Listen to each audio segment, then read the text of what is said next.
I know you, sir? Don't believe so. I haven't been here in many years. Name's Silas Greaves. Silas Greaves? The bounty hunter? Used to be. What are you doing here in Abilene? Just passing through. Got a little business to take care of. Well, sir, it would be an honor if you would allow me to buy you a beer. Hell, son, it would be my honor to drink it. I'm Molly.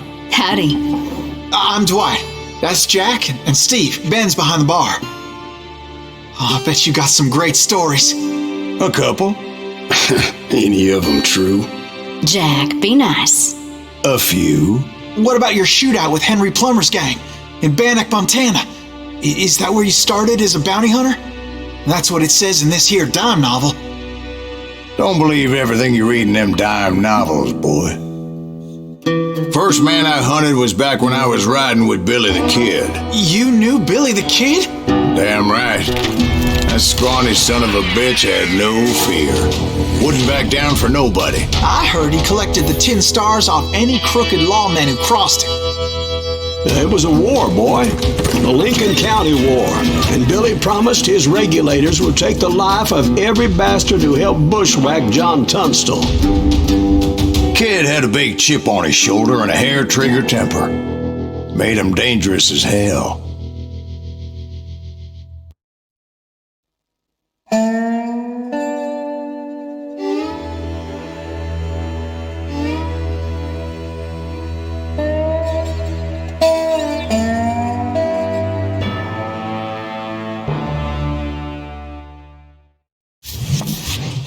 It was about 30 years ago.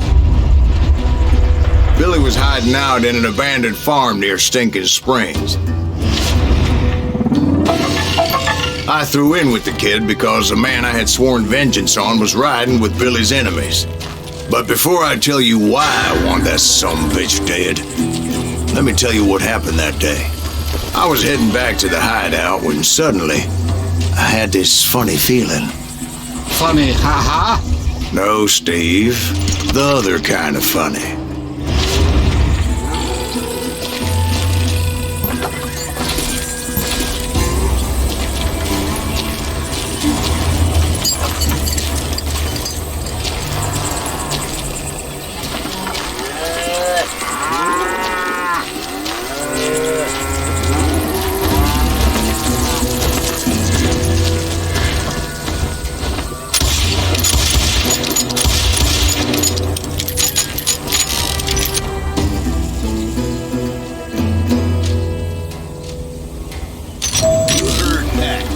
Stay here and keep an eye on the road. That's not fair. We're missing all the fun. I knew those two morons would never let me through. I had no choice. Who's that?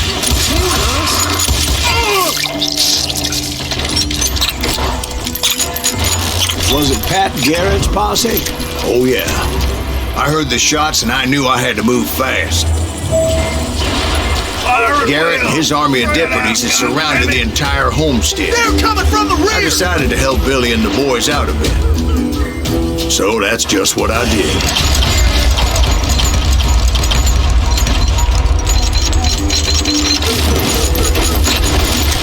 Hey, we have one behind us! As the governor of New Mexico was paying for the kid's apprehension, Garrett was able to hire every gun hand in Lincoln County. I'll do you myself! Get out here! You think...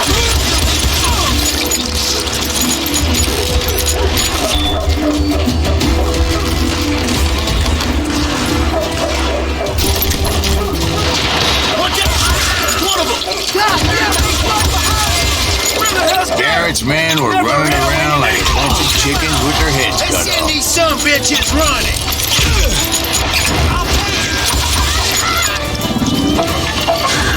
Still, one of them reached the water tower. Not a bad idea. It would be a turkey shoot from up there. You ain't going nowhere!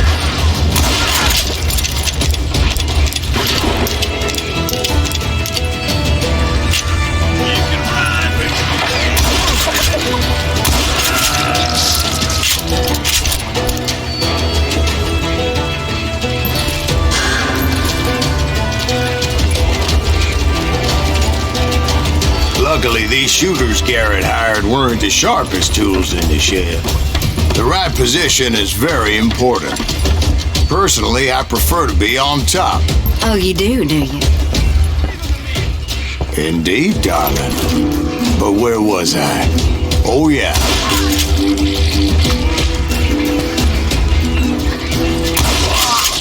Killing everybody!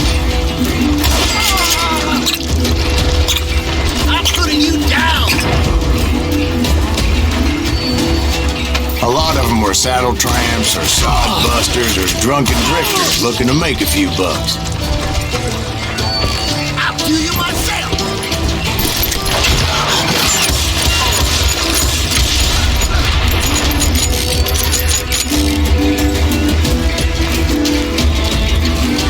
Then, I heard a friendly voice yelling at me from the window. Back door! We'll cover you! Watch your flank! Truth be told, things weren't much better behind the house.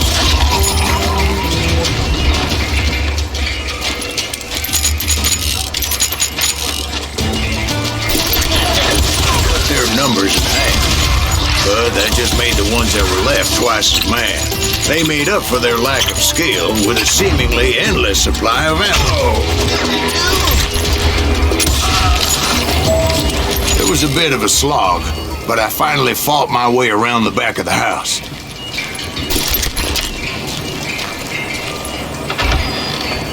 And like that, I was inside, none the worse for wear.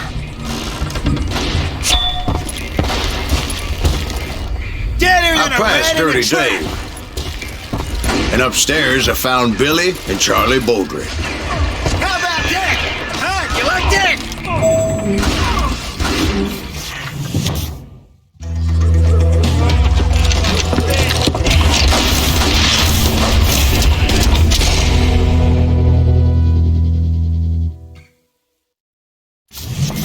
Billy looked at me and said, "About time, amigo.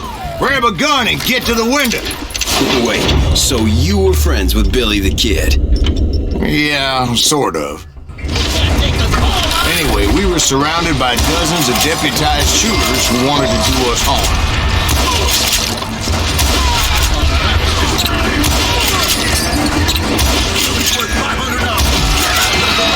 I'm telling you, Garrett's men were dropping like flies, but they just kept on coming.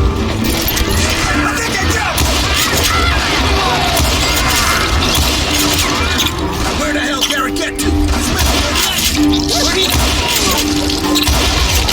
That's when Charlie got hit. "They're catching us in a crossfire," shouted Billy. "Get to the other side." Kill him for Christ's sake! Damn ears are ringing.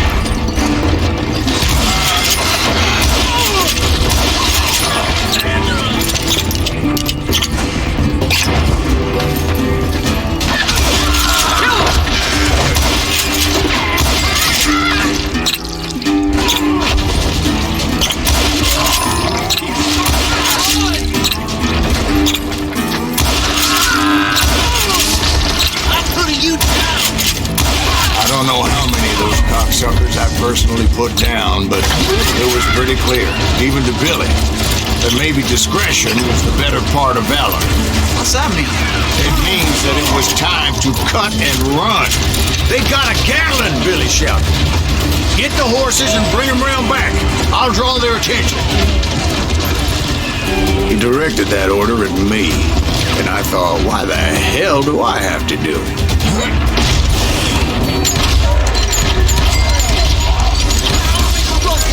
Those poor sons of bitches are Many done would have for. fled in my fight.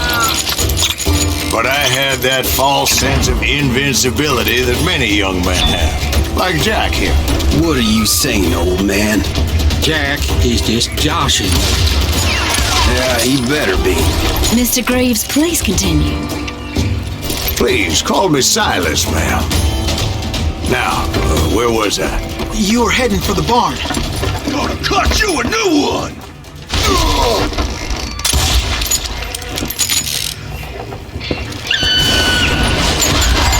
Making my way past a passel of fallen foes.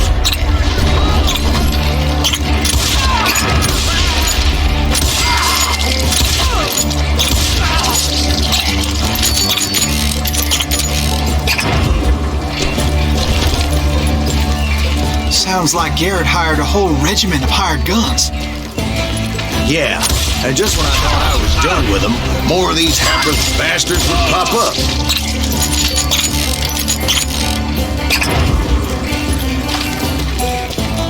Finally, I had the stables within my reach. After the fight, maybe we could treat ourselves to some fried chicken.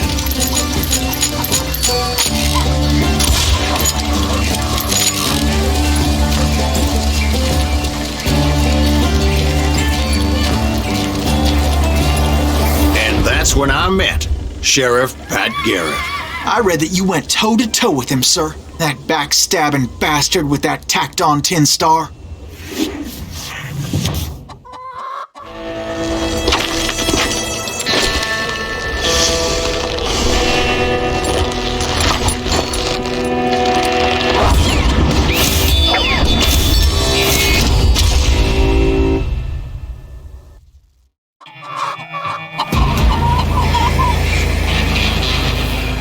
You challenged him to a showdown.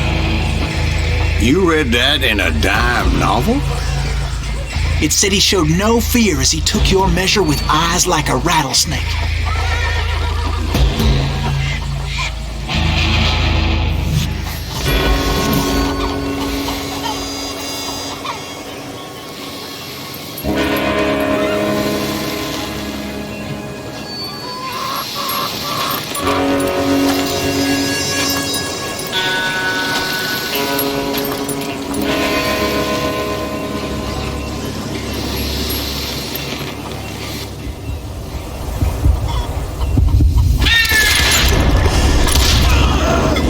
Killed him in a fair fight. Is that what that penny dreadful said? No, boy. That ain't what I meant when I said I met Pat Garrett. So let me start again. I finally reached those damn stables.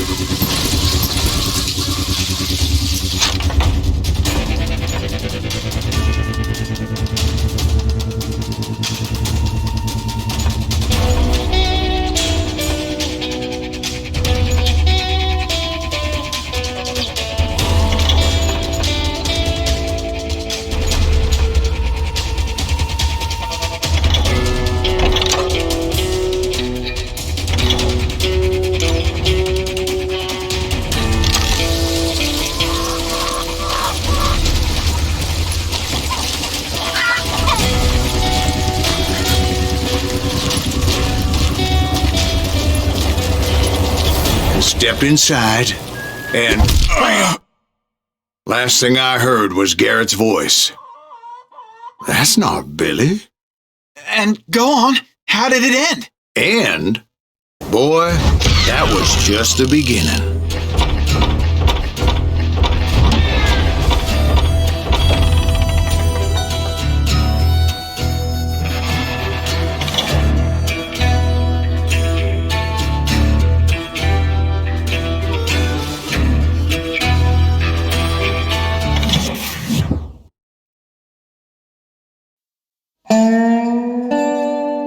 So what happened? Did Garrett arrest you? Yeah, after I came to, the bastard had clocked me with his Colt.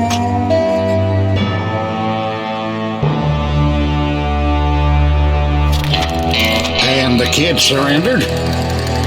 When he realized there was no getting out of there alive. So they locked you up in Lincoln? Indeed they did. Sentenced me to hang right along with the kid.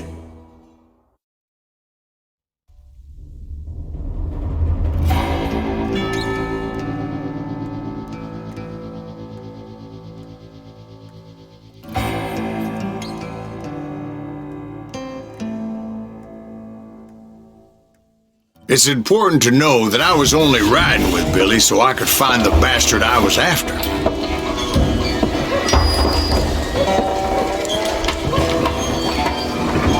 He was with John Kinney's gang, and they were sworn enemies of Billy's regulators. Why were you after him? I owed that son of a bitch a bullet for what he had done to me and mine. Instead, all I got for myself was a goddamn death sentence. Luckily, it was right around then that I heard Billy make his move. He shot Jim Bell and a few other guards as he made his getaway. Later, they wrote that some lady friend planted a pistol for him in the privy. What the papers didn't say is that Billy helped me escape too.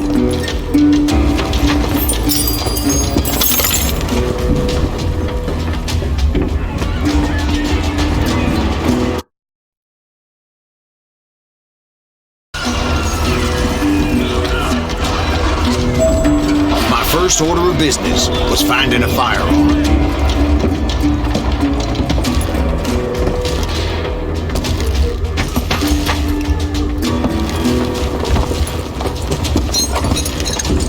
Luckily, I located Deputy Bob Ollinger's mean-ass shotgun.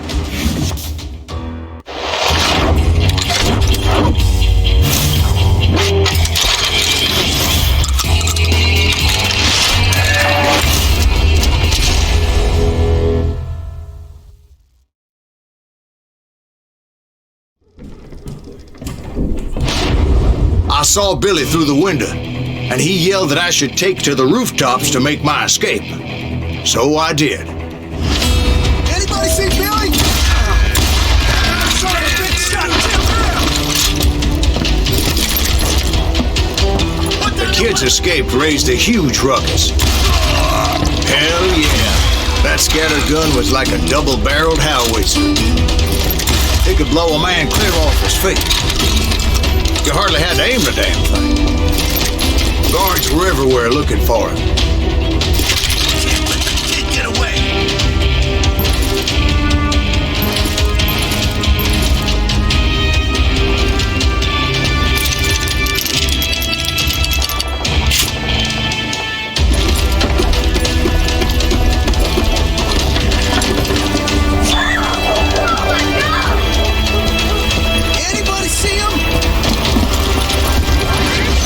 Jump from roof to roof like a damn alley cat.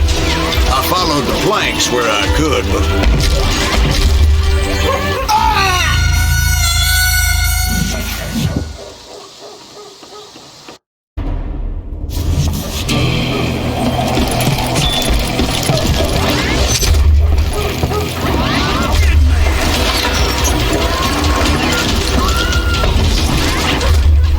Some of that wood was slippery as hell. The whole town was up in arms. And suddenly, I was a fugitive. How the hell? Let's get away! Lock the door! Eric's gonna kick our ass! So that bastard you were after, what did he do? He did me and my family a grievous harm. But I knew if I was ever going to find him, I would need to get my ever-loving ass out of there. I tried to be stealthy and sneak my way past. This town doesn't have a moment's peace.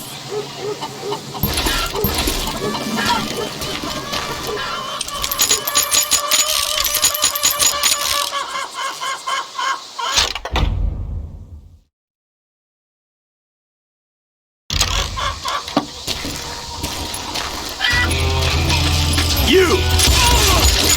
But hell if they weren't all waiting for me. Apparently, some of them thought I was Billy. You hooligans can go to hell.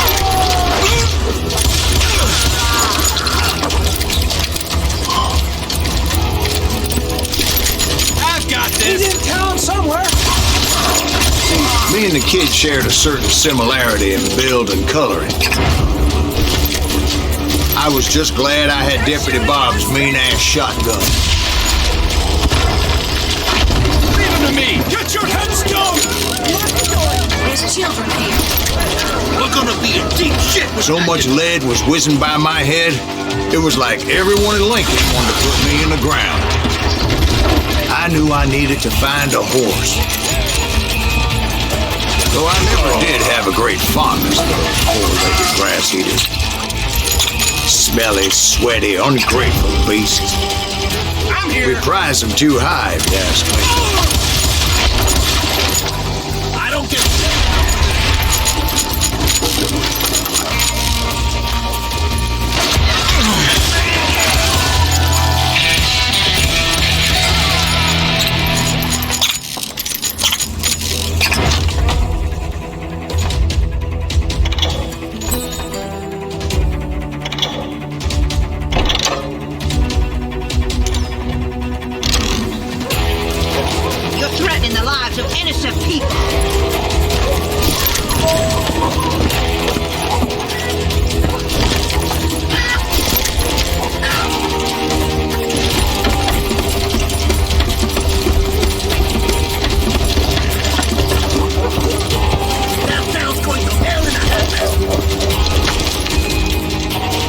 But where was the kid while you were busy getting shot at? Gone. And that's when it occurred to me why Billy set me free. Son of a bitch!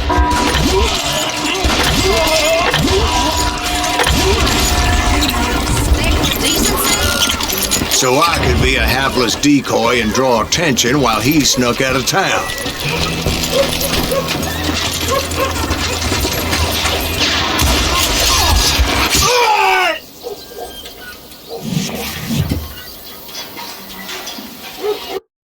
I'm impregnable!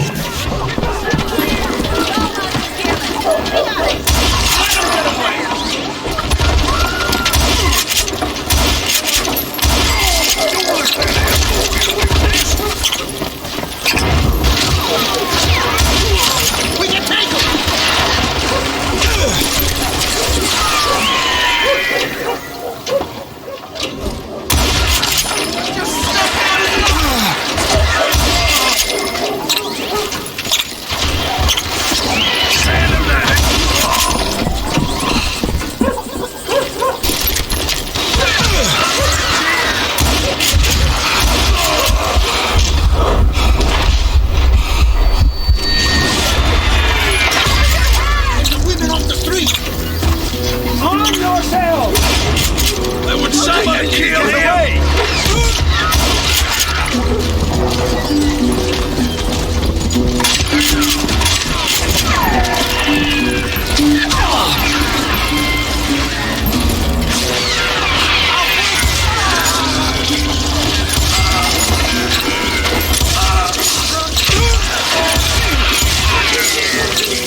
I found what I was looking for. The stables on the edge of town.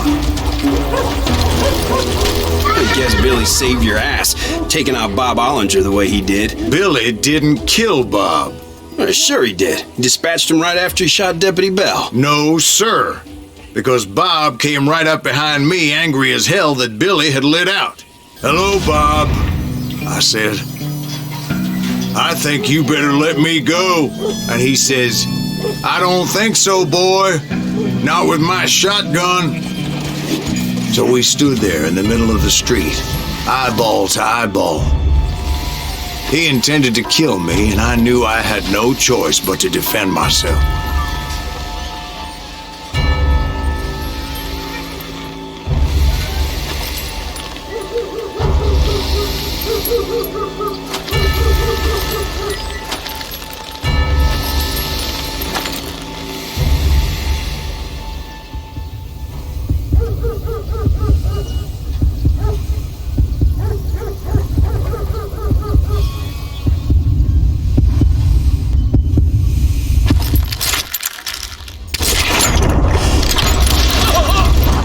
I killed him in a fair fight. Everybody saw I had no damn choice. Well, Lincoln got a mite depopulated that day. Pat Garrett gunned down Billy 3 months later, so his escape was all for naught. And So where'd you go after Lincoln? Mexico, until I realized nobody was looking for me. I ended up taking a job at the Rurales. The Mexican Rurales? I was hired to help them track down the cowboys. The most vicious outlaw gang in Cochise County? Curly Bill Brocious? Johnny Ringo? Led by Old Man Clanton himself. They must have paid you a pretty penny to take them hombres on. Not really. But truth be told, I had my own reasons for going after those boys.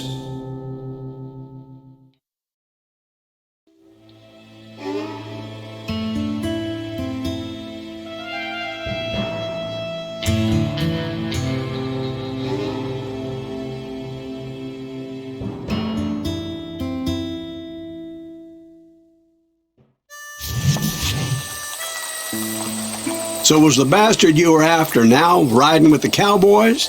Roscoe Bob Bryant was his name. Oh. But no, this time it was a different bastard I was after. The aforementioned Mr. Ringo. And yes, he was working for Old Man Clanton.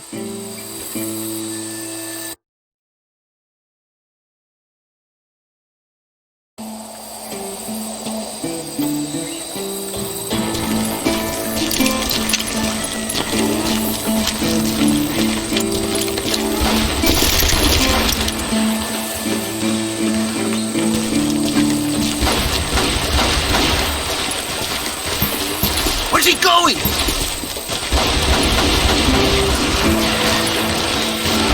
I came upon them robbing a stagecoach, which wasn't surprising, being they were such murderous thieves and bastards. The bandits wore red scarves, so I knew they worked for the old man. Over there! I did my best to help those poor passengers.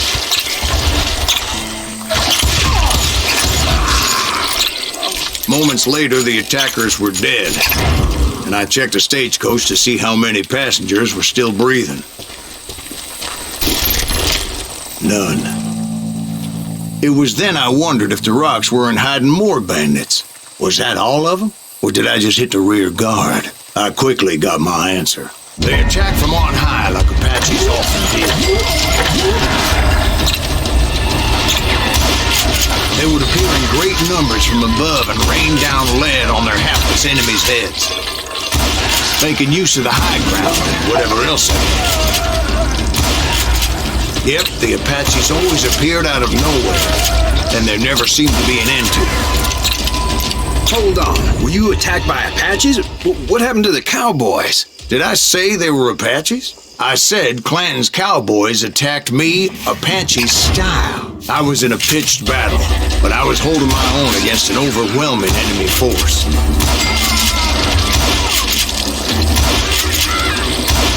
See, at the time, I was still pretty green and would often blunder into regrettable situations. But I just kept shooting at anything I could see up in those damn rocks. I didn't see Ringo, but I knew he was with the cowboys. He and Roscoe Bob had done me a dreadful wrong, and I was determined to have my revenge. But to get to Ringo, I knew I'd have to fight my way past these other assholes first. Unfortunately, I was running out of ammo. Another perfect example of my relative inexperience as a hunter of men. I immediately knew that a tactical retreat was called for, as my vengeful fury was much less impressive without the bullets to back it up.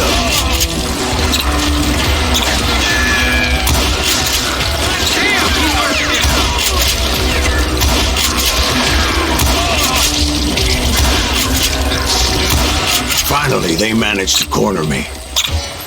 Trapped as I was, the odds of my survival seemed pretty slim.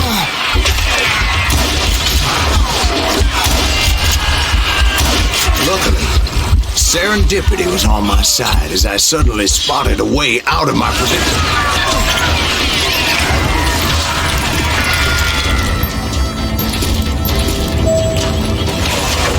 I ran ahead as if the devil himself was after me. Bullets were whizzing by my ears, but I wasn't about to roll over and die. I just kept running like there was no tomorrow. Because there wouldn't be till Clanton and his men caught up with me. As I was scurrying around those caves, I thought, what was I thinking? Going up against a gang like this. I just kept running, not knowing where the hell I was going.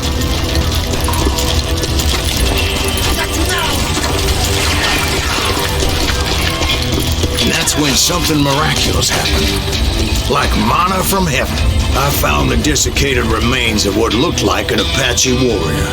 The old weapon next to him supplied me with some much-needed ammunition.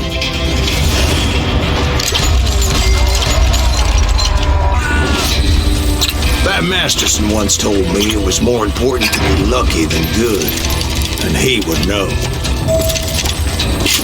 And imagine my surprise when I found a fistful of dynamite to go along with that ammo. That stroke of good fortune evened the odds and bolstered my confidence. It was time to turn the tables. Time for the prey to become the predator. Time for the hunted to become the hunter. Time. All right, Jesus, we get it. They were right where you wanted them. That's right, Jack. I was done running. And the old man's boys were not expecting that. No, sir. I came at them like a wildcat. My fury knew no bounds. It was finally time for that old man to pay for his sins. Get out here!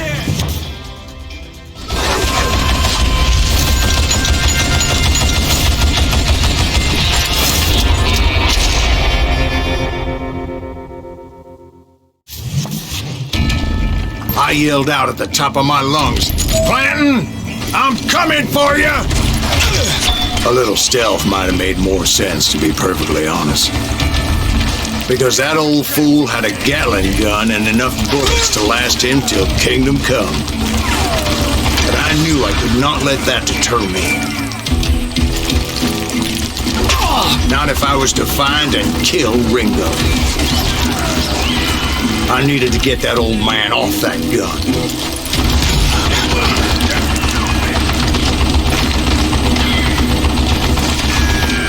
Do I gotta reload again?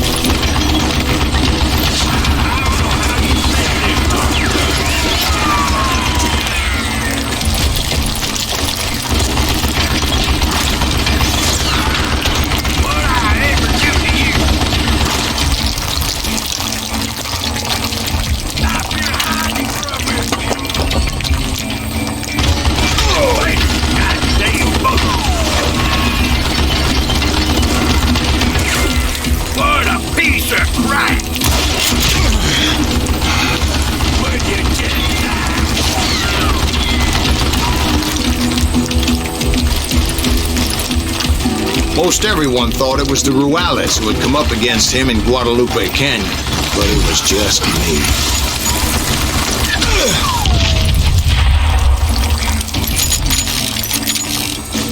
Hey, let's see what you're made of!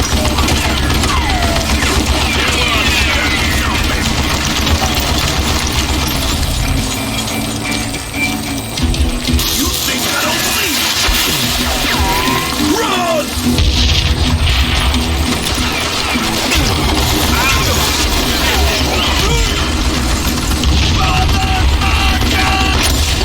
Know yourself!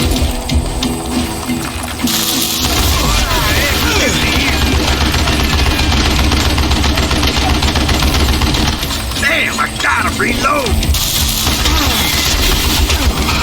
Goddamn boat!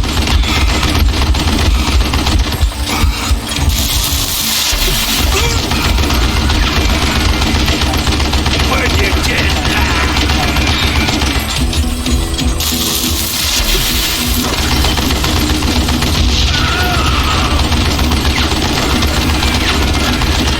Now, gotta reload!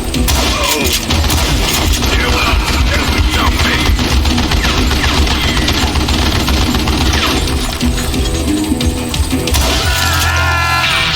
Apparently, one of the cowboys made it out of there alive and told Ike and Billy Clanton that it wasn't a Mexican who took their father's life that day. They just assumed it was one of the Earps, and that little misunderstanding eventually led to that legendary gunfight at the Old K Corral.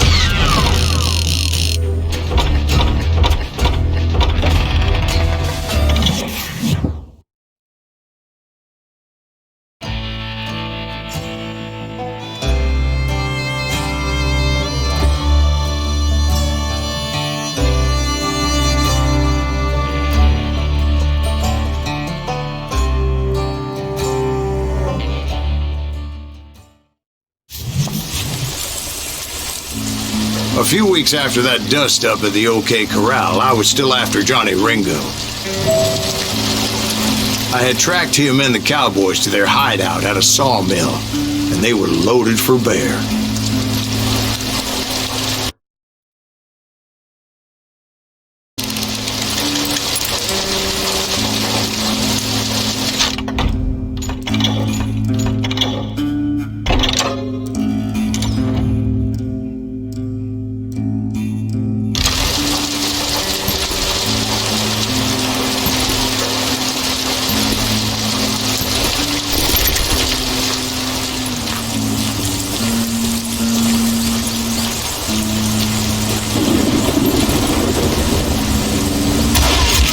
What exactly did Johnny Ringo do to piss you off? Well, him and that other bastard.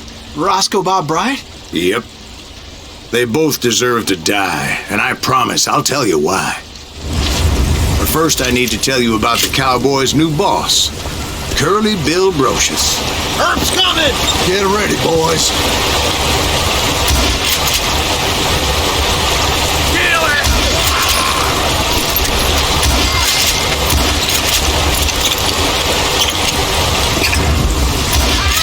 Curly Bill took charge of the Cowboys upon the old man's demise, and after that gunfight at the OK Corral, the Clantons wanted revenge. So they murdered Morgan Earp and grievously wounded his older brother, Virgil.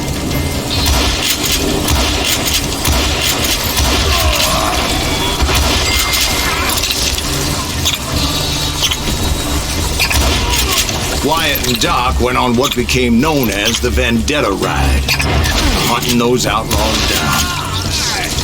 So when I showed up, that's who they thought I was.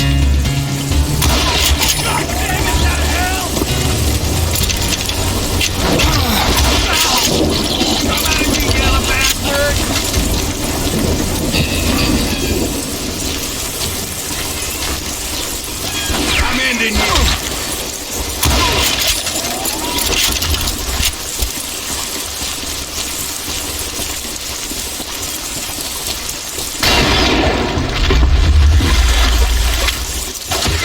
There were killers around every corner, all wearing red bandanas.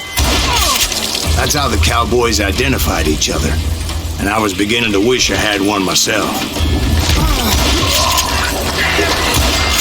But I wasn't about to let Ringo walk away unscathed, and that drove me forward. They say that Ringo was infernally fast.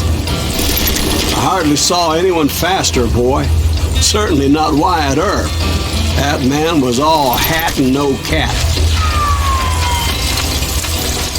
Take him down! Earp wasn't much of a match for him, but Doc Holliday might have taken it. That Lunger should have kept his nose out of it. They never charged anyone for the murder of Morgan Earp. But everybody knew that Curly shot him in the back. That was common knowledge. Yeah, maybe so. But Ringo had nothing to do with it. He was just being loyal to a friend. Is that what you call it? Being loyal. Excuse me, sir. I have a question. What's that, Dwight? After old man Clanton died, why didn't his son take over the Cowboys? Because Ike Clanton was dumber than a box of rocks and a yellow belly to boot.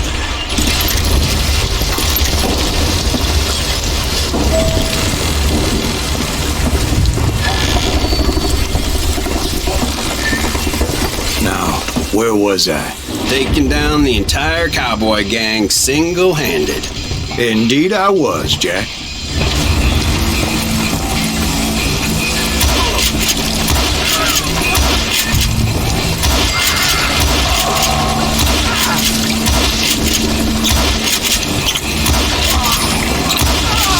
Though it wasn't easy, as those boys had good cover.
carts everywhere, piles of lumber, and God knows what else for people to hide behind.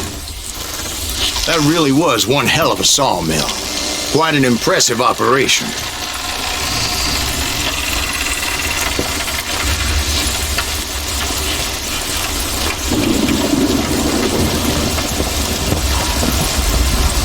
And where was Curly Bill? Did you see him? I'm about to get to that, Ben. Patience. I'm painting a picture here. There was this beautiful waterfall and a crystal clear stream that led to a verdant valley that was truly... Consider your picture painted. What happened next? Well, finally the bastards that were still alive made a last stand.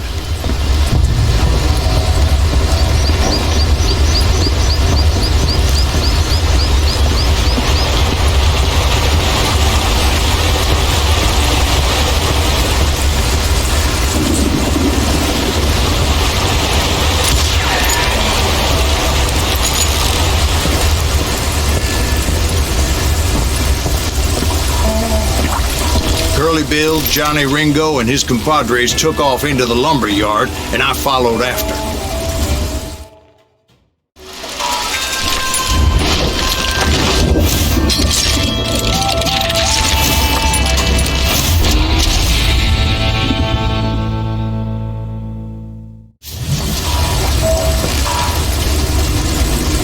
Are you saying they ran?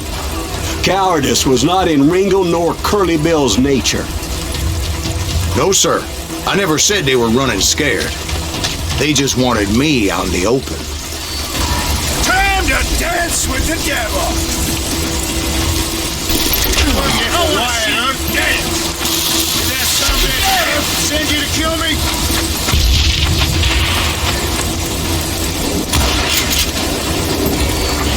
Is that something send you to kill me?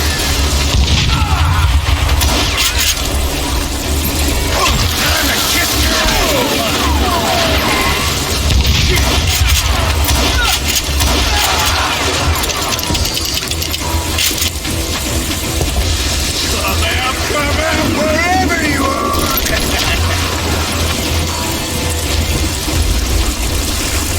I'm putting you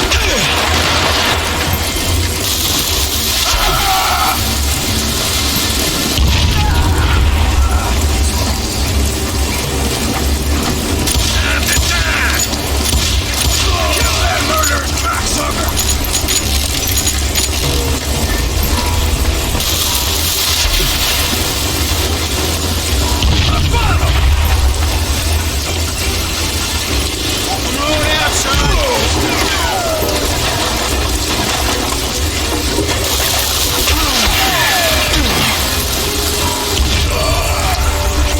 Brocious gave me no choice but to take his life.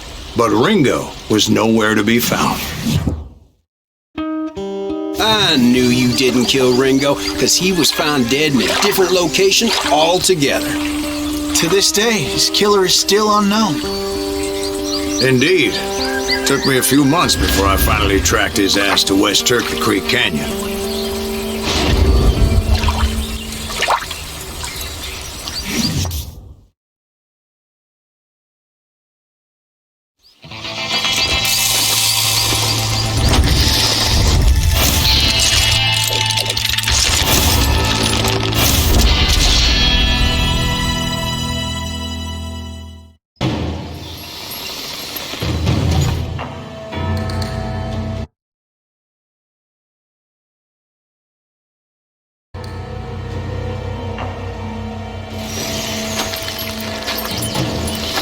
That's incredible, sir.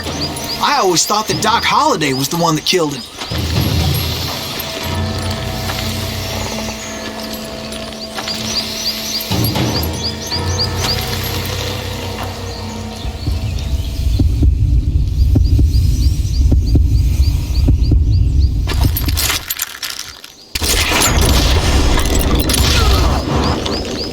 Sorry I had to ruin the legend for you, boy.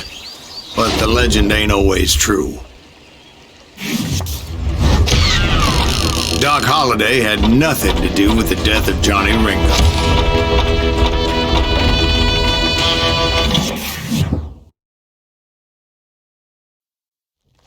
I was paid a healthy bounty for Ringo and Curly Bill, and realized there was real money to be made. That's why I went after Henry Plummer.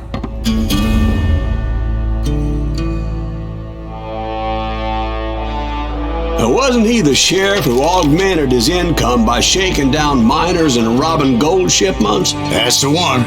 Oh, yeah, I remember him. He ran that gang of thieving outlaws called the Innocents. So it's true that you went toe-to-toe with him? Indeed I did, son. Indeed I did.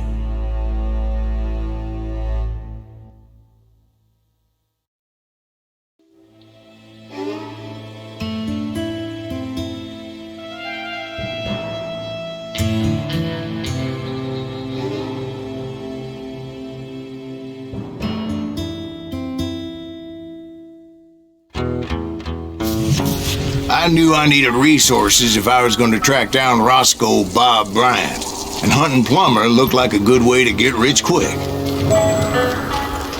As the local vigilantes exposed him as the leader of the bandits and put a generous price on his head. Plummer rallied his gang to plunder one last gold mine before making their escape, and that's where I thought I'd find him.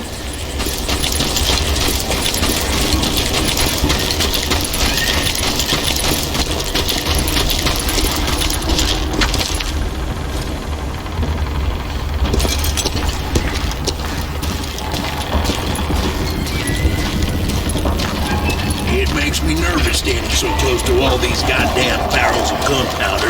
Why would you be nervous? No one has the cojones to come after us. As long as you don't light up a cigar. As my late father pointed out to me more than once, God made men. Samuel Colt made people.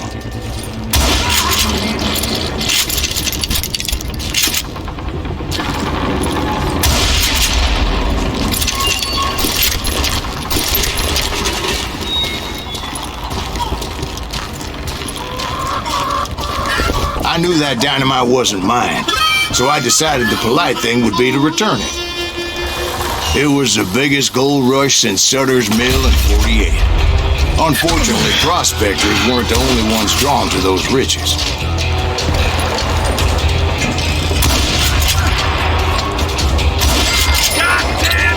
There were thieves and killers, robbing travelers and hijacking gold shipments. Like those that ran with Plummer. Some were just regular folks I knew from town, drawn by greed and easy pickings. Charlie Crow, the blacksmith. James, who worked in the stable. Sam and Jeremiah Barber, the butcher's sons. Ordinary citizens who lived a double life. Stealing and thieving and murdering the neighbor. Of course, the rest were veterans of the Civil War. Stone-cold killers trained on the bloody fields of Shiloh and Antietam. Plummer had a lot of men on his payroll. A hell of a lot. That son of a bitch pretended to protect the public with one hand while stealing them blind with the other. He set up a defensive perimeter which I had no idea how to breach. Dangerous, desperate individual. I was outnumbered and in way over my head, but I was too damn stubborn and stupid to realize it. They must have thought I was tough. Or had some kind of death wish, seeing as there were barrels of gunpowder everywhere. I thought I was some kind of hero. I finally made it past and headed on to meet my destiny.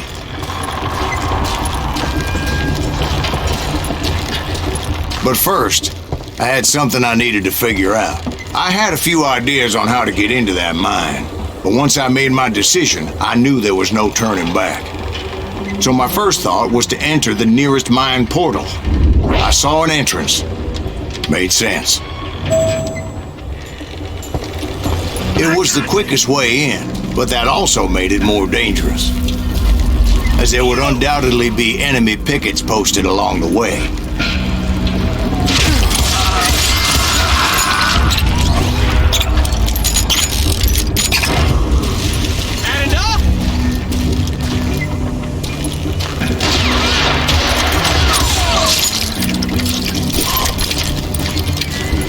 Besides, once you enter a mine like that, it's easy to get all turned around. And that confusing maze of corridors wouldn't even be the worst of it. Some of those shafts could be as deep as hell.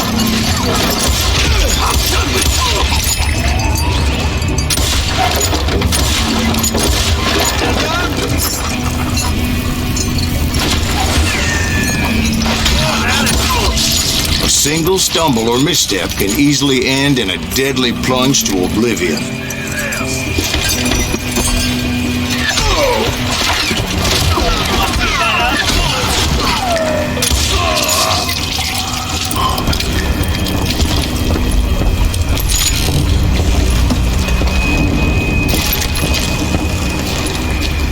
Quick reflexes often make up for a lack of common sense. Luckily, I was never one to be easily bushwhacked.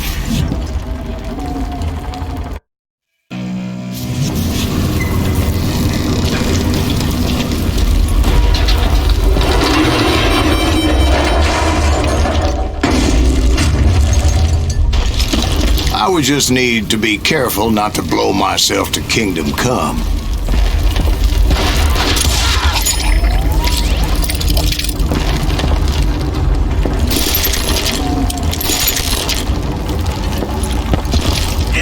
With all that gunpowder and dynamite everywhere, a body has to know what he's shooting at.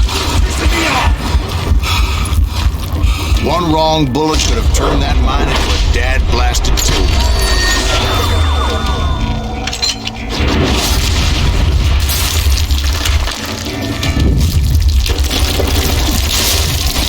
I freely admit that my plan of attack was not just moronic, but clearly insane.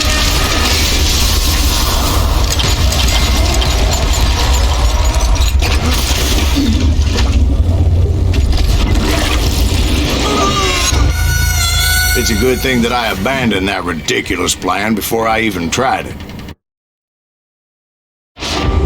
Instead, I spotted a ladder, way into the mine from the opposite side.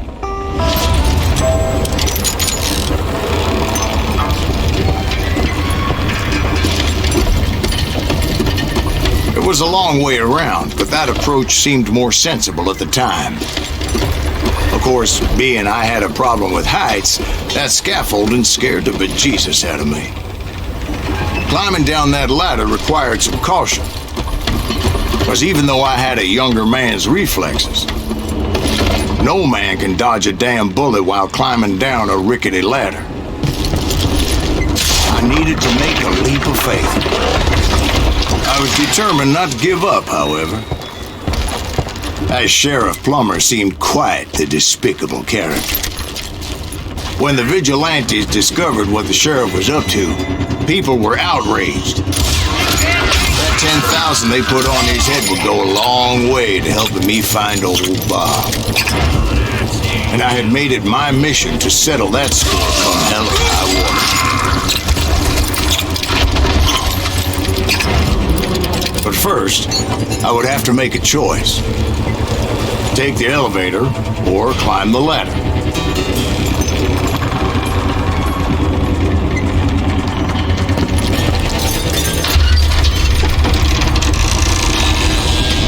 I picked the more convenient and more dangerous route.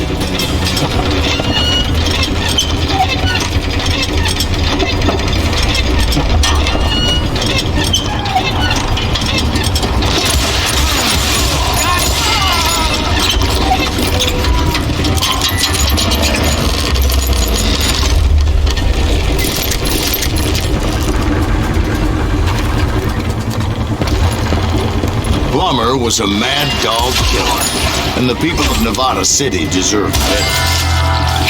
Nevada City? Well, I thought Plummer met his maker in Bannock, Montana.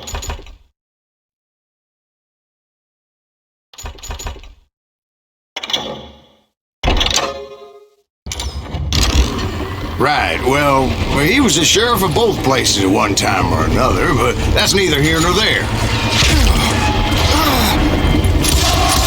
The point was, taking him down would save a lot of lives, including my own.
Well, that's how Henry Plummer died.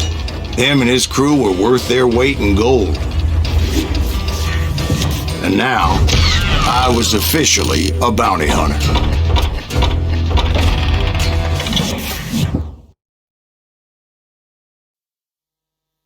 So, did you finally go after that Bob feller? Well, I heard word he was in Kansas with John Wesley Hardin. So that's where I went. Where in Kansas? Abilene. Why do you ask, Ben? No reason. Was Hardin as fast as Ringo? Ringo was fast, but John Wesley was as fast as the devil himself.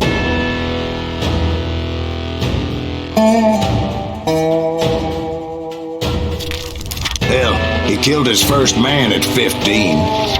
From that day forward, he had a price on his head and wouldn't back down for nobody, not even Wild Bill Hickok himself.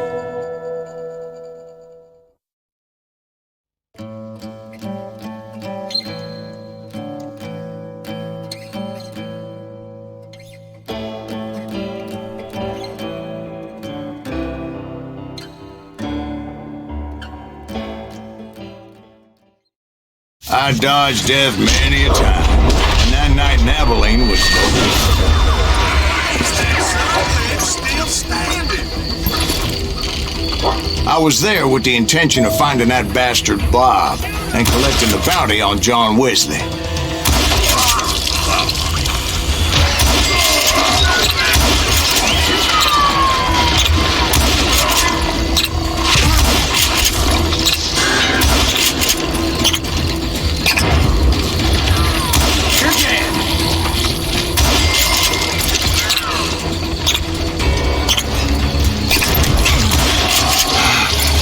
I thought the Texas Rangers got Hardin.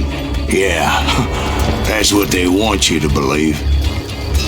It was coldin' a witch's tit and a brass bra that night as I fought my way past his loyal compadres to the very same saloon we're sitting in today. Look around and imagine this place painted in blood. Hardin was waiting for me, and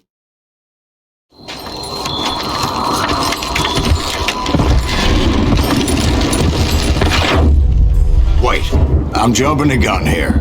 Let me back up and give you some background on this sumbitch. He deserves that much. Don't you think so, Ben? John Wesley Hardin was a killer. By the end, he confessed to taking the lives of 42 men. Fathers and husbands, brothers and sons, men with families who cared about them. Families who put up money in hopes of finding justice.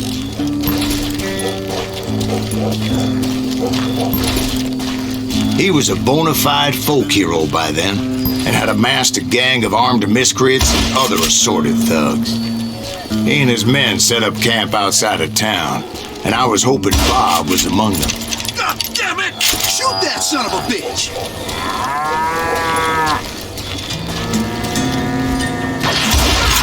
They didn't ask why I was there.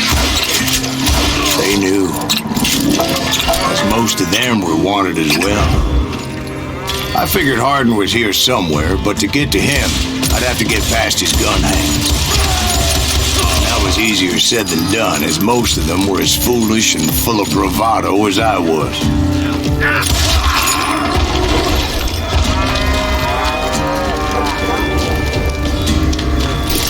Take him down! I had to spill a lot of blood to find out Hardin wasn't in that camp. He was carousing in town with his closest friends.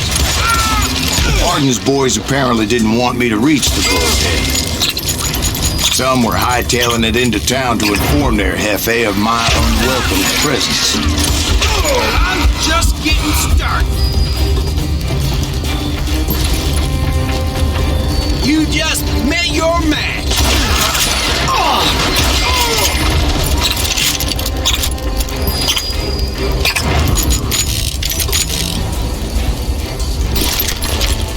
Tell Hardin someone's coming for him. Stop that sumbitch!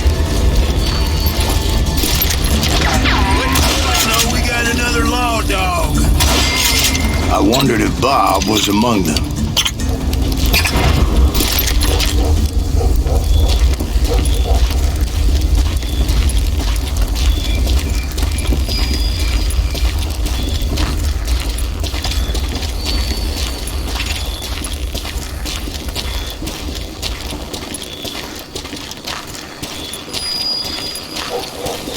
And I steeled myself for the fight ahead. For as good as I was, deep down I wondered if John Wesley wasn't just a little bit better.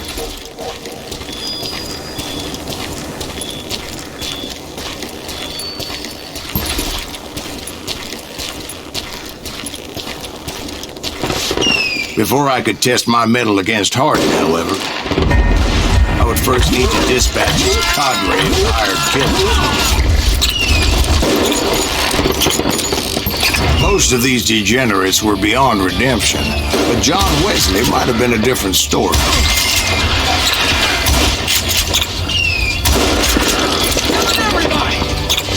I didn't learn until later that that night was in fact his birthday celebration.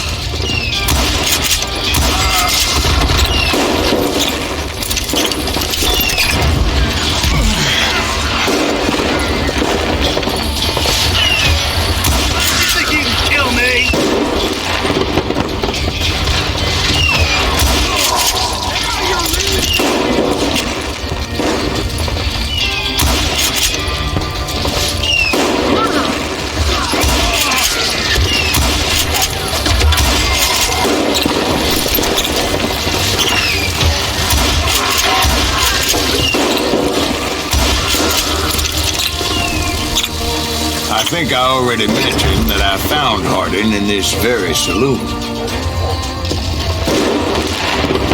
That's right. Run! Suffice it to say, nobody there was happy to see me. There he is!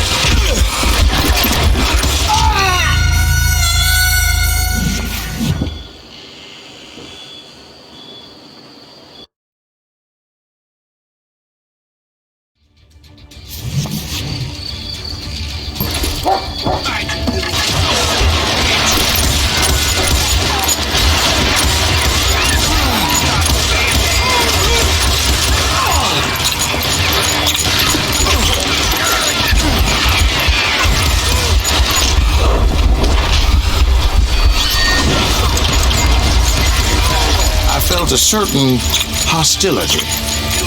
Shoot him!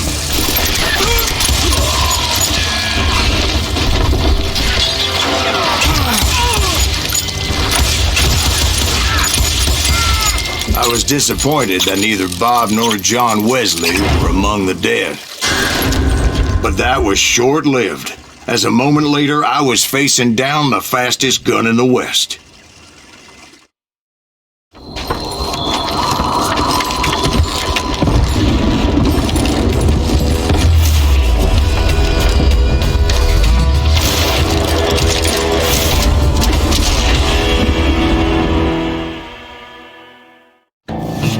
I felt a bolt of adrenaline, or maybe that was fear.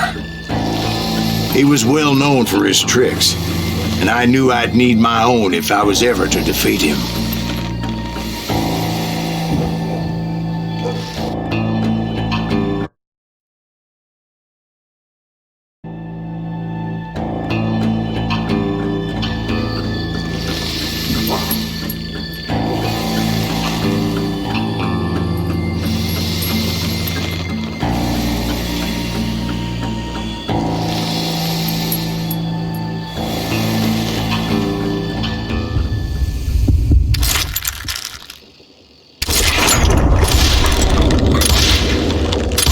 That man was faster than greased lightning, but being inebriated as he was, he didn't count his shots. And now, he was at my mercy.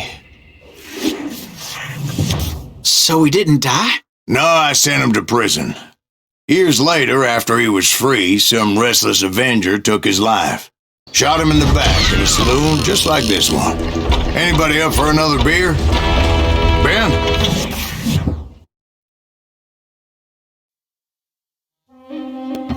Thank you, darling. Yeah, some say revenge is a dish best served cold. So whatever happened to that Bob guy you were after? Personally, I'd like to hear some of your other adventures. Like, I don't know, did you ever go toe-to-toe with a red man?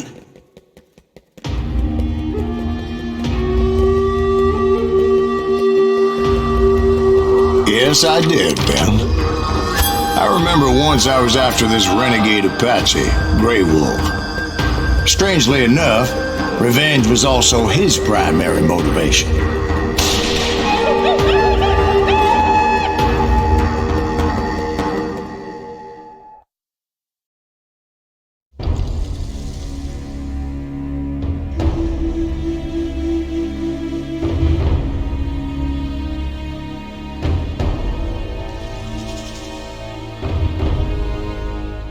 A bounty was put on Grey Wolf's head, and that's how I came to hunt him in the mountains. Mountains so high they tickled the nether regions of heaven.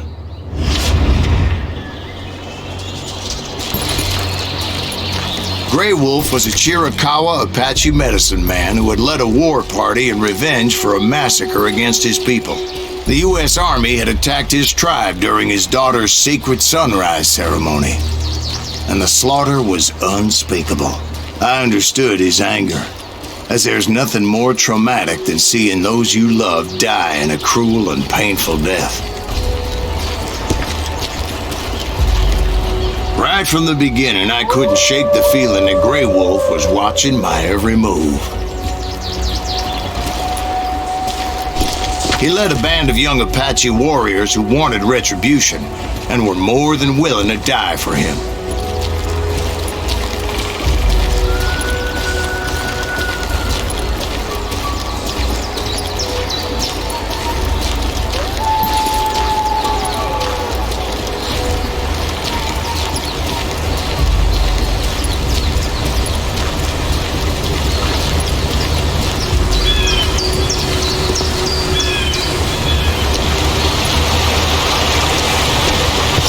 They saw me before I saw them.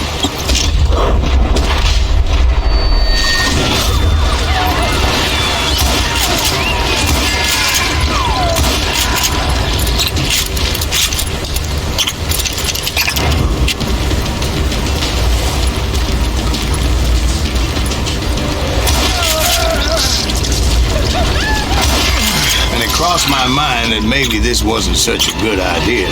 But now that the shooting had started, there was no backing down.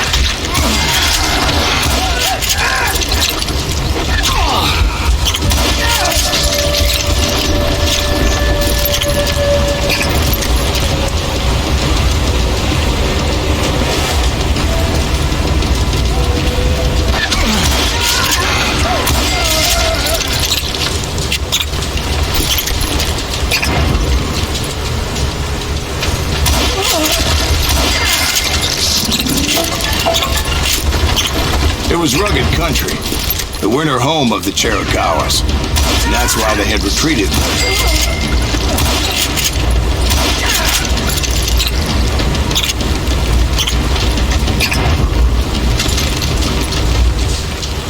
I admit to having some regrets about going after them the way I did.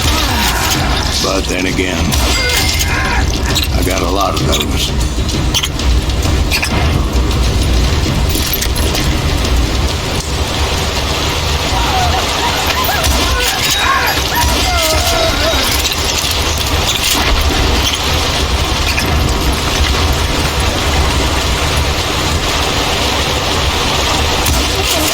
Did you find Grey Wolf? Not at that moment, but I did find the entrance to their hideout.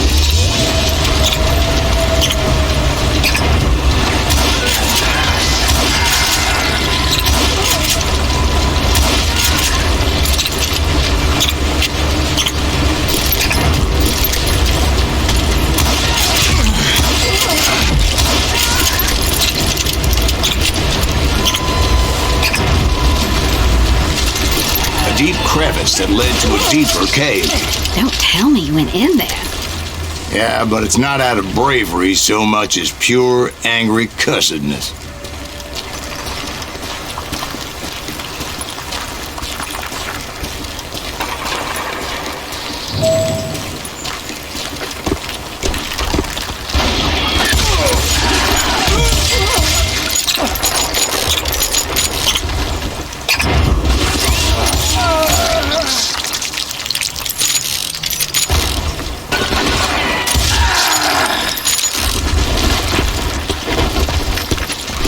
See, back then, I had a stubborn streak a mile wide, and I wasn't about to back down. So it was like pitch black in there? Actually, it was pretty well lit. They had torches on the walls.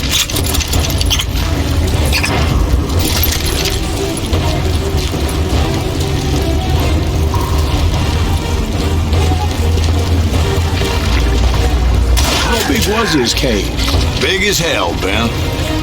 Chiricahua had hid out there during the Indian Wars.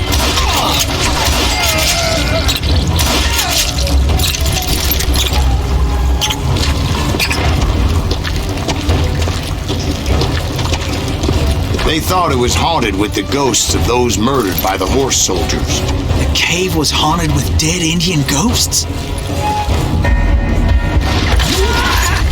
To be honest, I was more concerned with the live ones than the dead ones.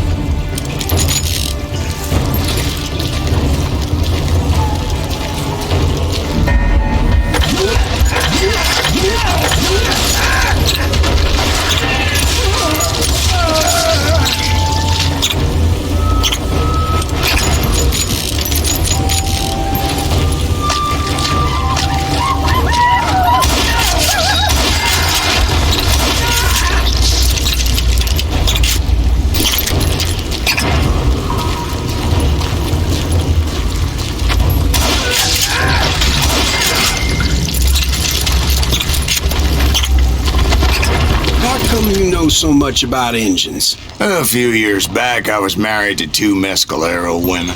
At the same time? Yeah, they were sisters.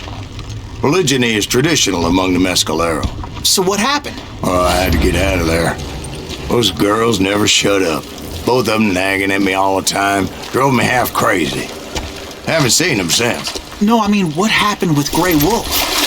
I came upon this flooded grotto, and that's when I saw him. He came to me unarmed and unafraid. His voice echoed in the shadows, and I sensed he meant me no harm. You carry great darkness in your heart, and if you do not release it, it will claim your soul. The sound of his voice put some kind of ancient Indian spell on me.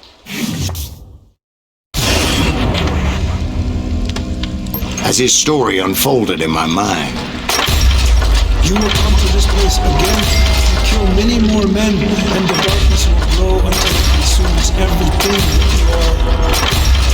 The soul will have no rain if the eye had no tears. he said I was a great warrior, a coyote man, unequaled by any other pale-faced warrior. Something like that. Snakes will bite shadows of your past until a venom poisons your heart, and an echo of the song of the dead summons the spirits deep from within the mountains. I didn't quite get what he was saying, but there was definitely snakes. And indeed, his warriors surrounded me and attacked me like hungry wolverines. They couldn't stop me, though, and Grey Wolf wasn't in the mood for idle talk.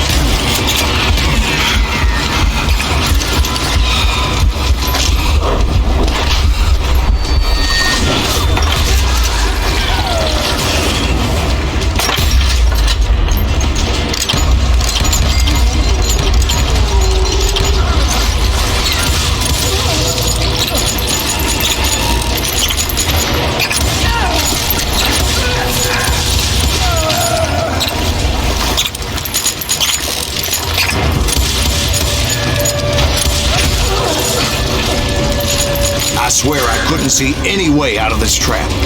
But suddenly, one just appeared. Kind of like a mirror.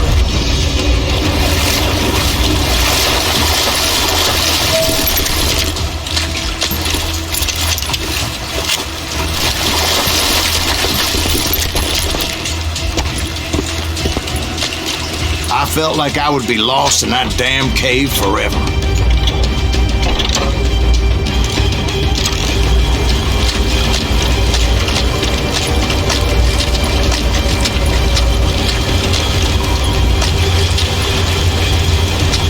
Finally, I found myself back outside, perched on the edge of the precipice, overlooking a thundering whitewater river.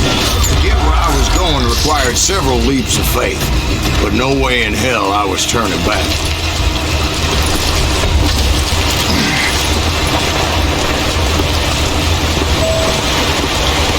I chased after him, determined to make him explain the meaning of all that mumbo-jumbo. Mumbo-jumbo is right. Are you making this all up as you go? A few details may be fuzzy, brother, but I am relating exactly what happened to me. There were dozens of Apache warriors aiming at me from on high. Dozens? Well, maybe not dozens, but there was a lot of them. At least 3 or 4. Well, more than that, little lady.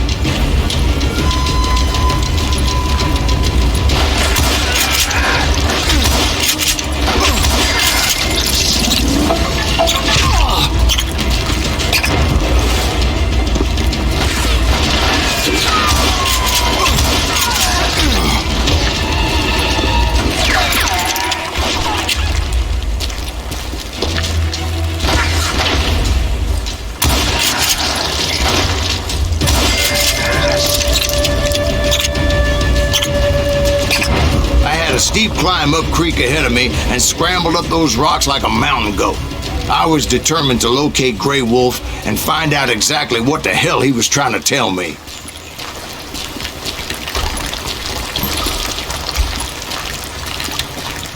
And wouldn't you know it, that crafty son of a bitch led me right into the trap. What kind of trap? Well, son, there had to be at least 100 Apaches surrounding me. 100? God be my witness. Oh, come on. Who are you kidding? Hey, I believe you. Come on, tell us how it ended. All right, but I'm not gonna drag this out. Where were we? You were surrounded by 100 Apache warriors. Well, I didn't take the time to count them exactly, but there were a lot of them.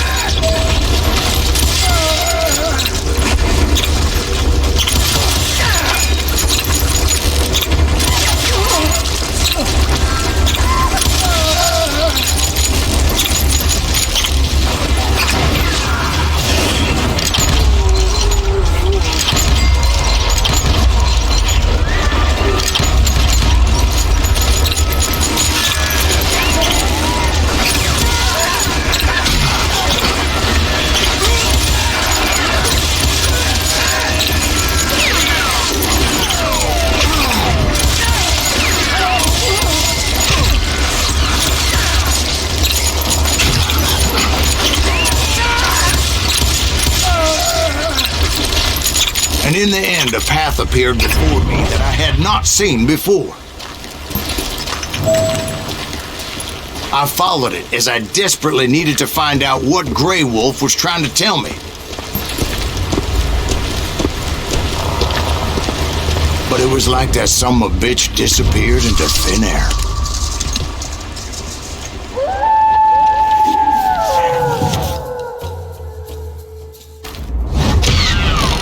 Never did find him.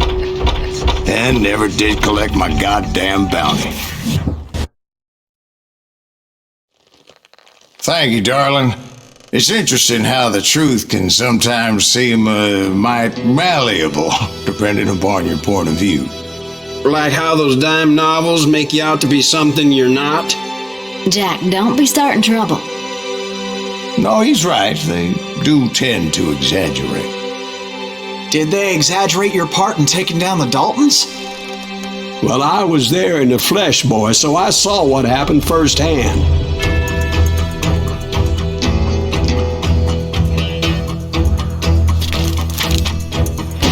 Those Daltons were lawmen once, before they all went bad, robbing banks and trains clear across the territory. Until Coffeeville, of course. I was one of the citizens who took up arms that day. Fighting on the side of right? I did my best, sir. We all did.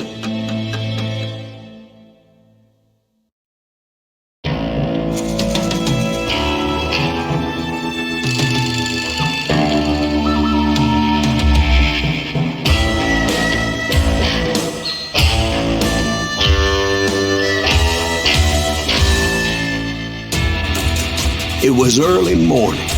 One of my friends was a local gunsmith, and he handed out firearms to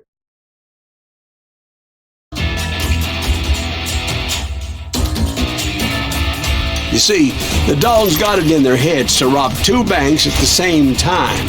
Two banks on the same damn street. Get him, boys!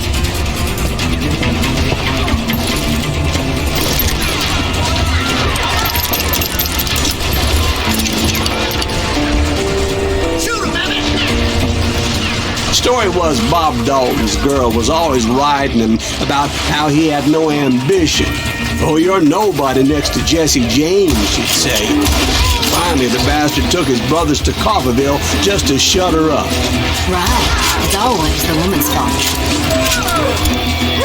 Well, the locals recognized the Daltons right off. Before they could get away, half the town took up arms to defend their property. We got us an evil. What's wrong with him?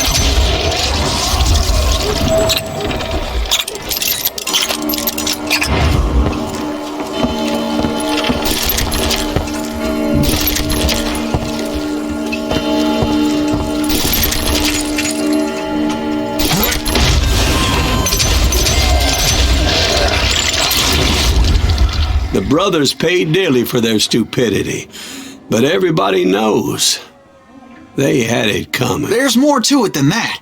I read all about that day, so I know for a fact that it went down very differently. First of all, it was high noon. A posse of U.S. deputy marshals were on the rooftop across the street. Get ready, boys. They're gonna make a move. The lawmen had been tracking the Daltons for months. Now they finally had them dead to rights. Among them was a bounty hunter feared by many a lawbreaker. This man had no intention of letting the Daltons slip away. The marshals tried to get the Daltons to surrender. They'll give up eventually. We just gotta wait for something. This bounty hunter knew that the brothers were far too proud to ever lay down their guns. He went in there alone to confront those criminals. One of the marshals shouted, "Where are you going? Are you crazy?" Hey, where do you think you're going, dumbass? That rifle's mine. But he paid him no mind. He saw a way to get around to the back of the bank.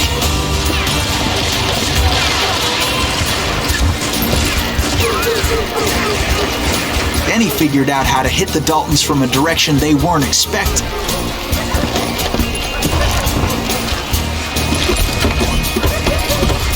From above. Fortunately, a water tower was right there. A moment later, he was climbing up a steep ladder, laughing at danger as he did. It was brave men like him who risked their lives to tame this wild couple.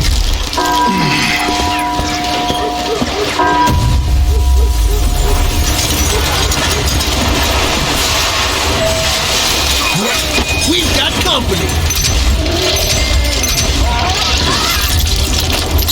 Heroic men like him, who did what other men couldn't or wouldn't to make this country free. Like Jim Bowie and Davy Crockett, who died defending the Silas Alamo. Green? Son of a bitch!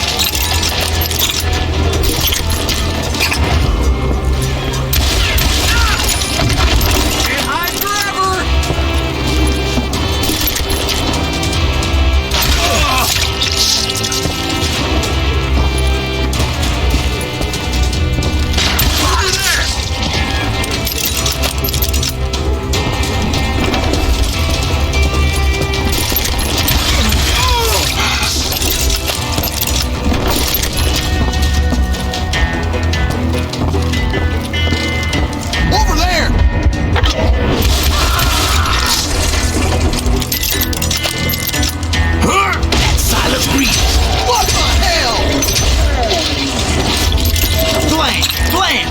Came away victorious, taking down those thieving Daltons.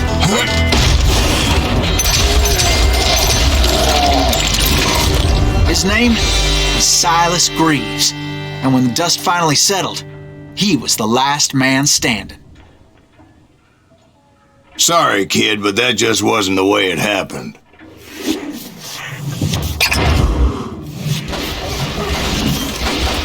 It was early evening, not high noon.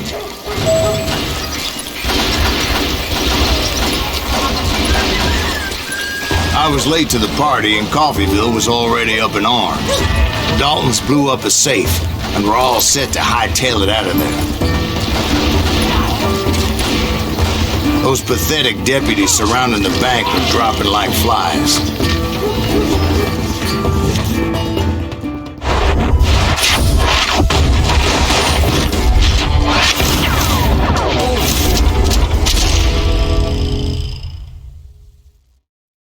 I had been tracking those jokers for months, waiting for them to do something reckless.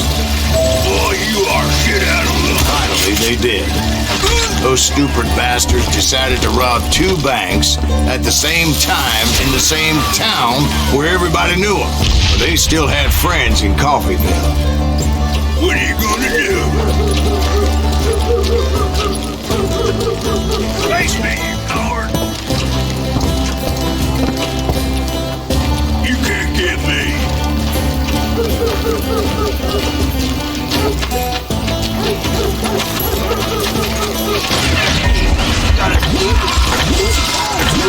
Those friends came after me like a pack of wild dogs, tooth and nail.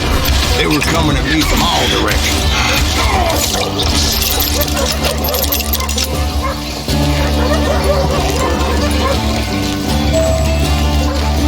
I caught sight of the Daltons running with the money and didn't want to lose them. The problem was, they knew the town better than I did. And to top it off, I found myself in the middle of another shootout entirely.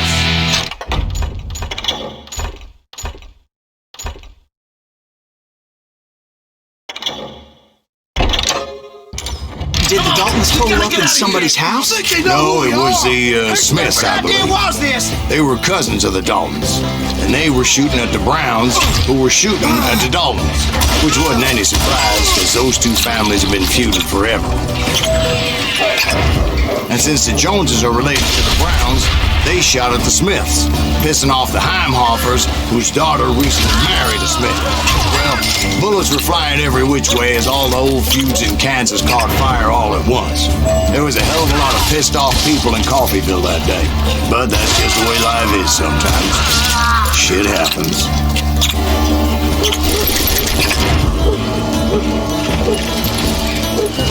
The Dalton boys knew I would never give up. Those Daltons weren't the sharpest knives in the drawer, but they always stood together. They set a trap to slow me down and allow at least 2 of them to escape. The 3rd brother stayed behind to plant me, just in case that trap of theirs didn't work.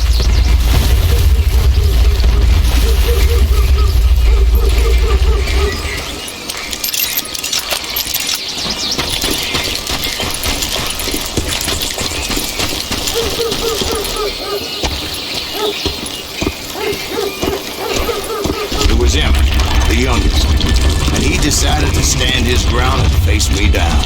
I ain't afraid of you, Silas Greaves. This is where it ends for you. He was determined to protect his brothers, and I understood how he felt. Taking me on all by his lonesome wasn't exactly a recipe for a long life.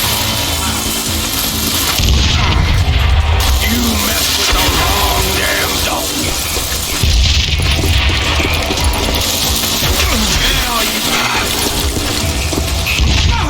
Gonna beat you like a red-headed stepchild.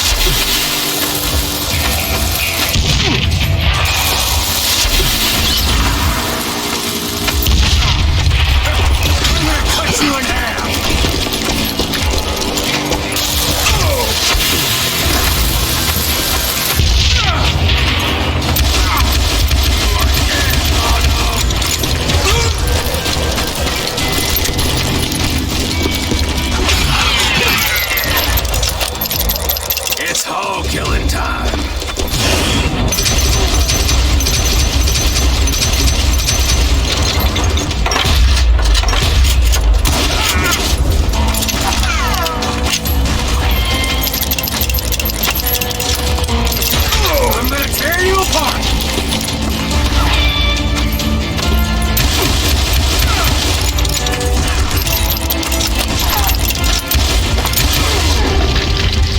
Emmett Dalton survived the robbery in Coffeyville. He's the only Dalton who did. They say he was shot 23 times. Well, Dwight, who do you think put all those damn holes in him?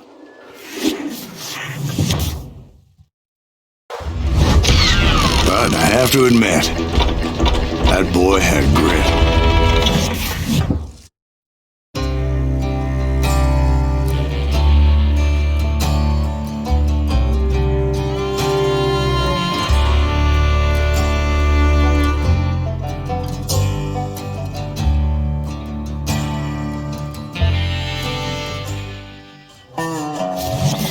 We'll get those suckers! It took me a couple of days to track the Daltons down.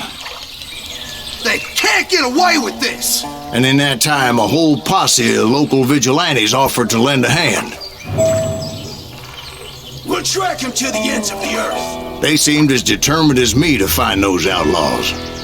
But as we headed into those swamps, it was like I had my own private army. There was no way those boys were getting away this time.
It was early fall, right?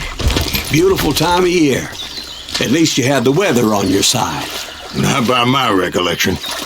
It was damp and foggy as hell.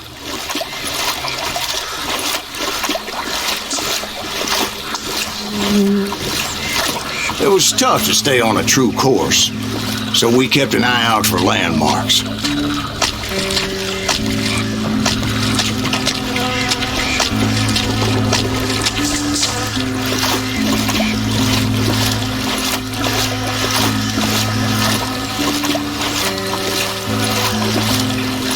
It was autumn. The maple trees were in full color, red as blood.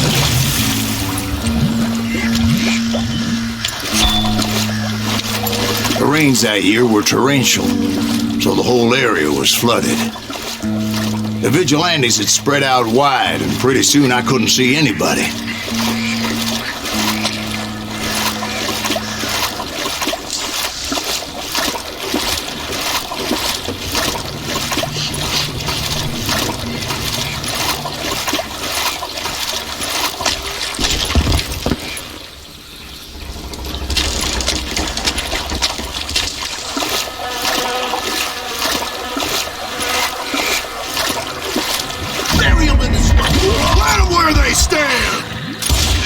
Except for some bitches ahead of me wanted to do me harm, so I had to face them alone. I wondered why my compatriots didn't come running when they heard the shots.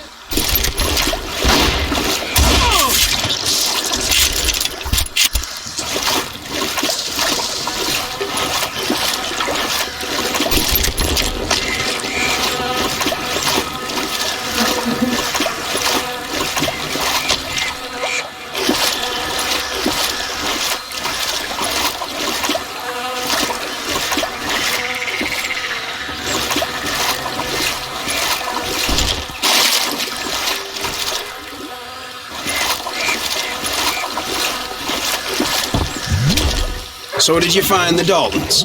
Not yet, but I did have the questionable pleasure of meeting a few of their friends.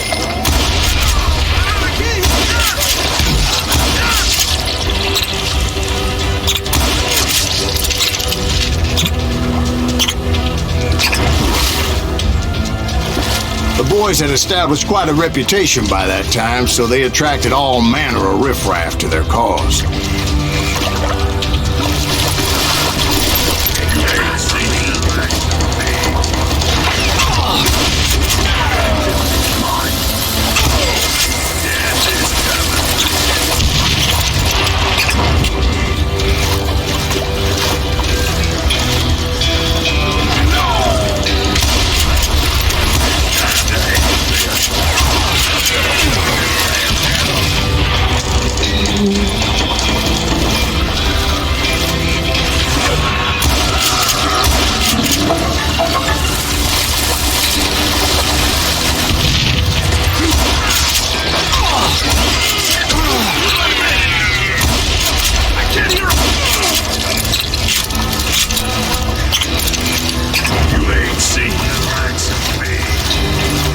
Point being, I was under serious attack. I'm dead. So are you. And my reinforcements was nowhere to be seen. That beat us all!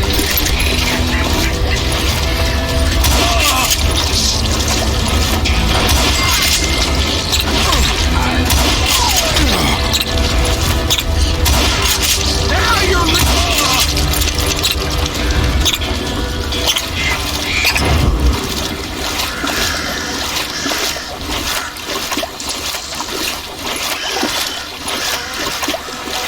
But luckily, a barn materialized as if right before my eyes. I scrambled up top to get a better view.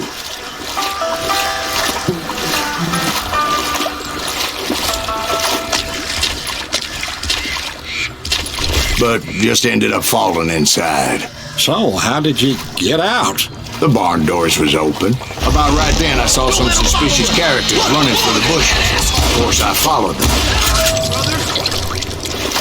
But that goddamn swamp was like a goddamn maze, and pretty soon I had no goddamn idea where I was. Steve? So I just started walking, and pretty soon... Oh.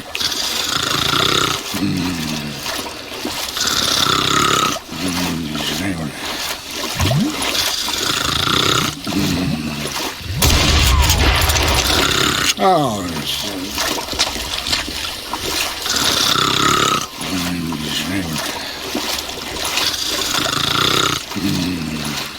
Steve? Steve? Huh? Oh, no, I'm listening. Indians surrounded me from all sides.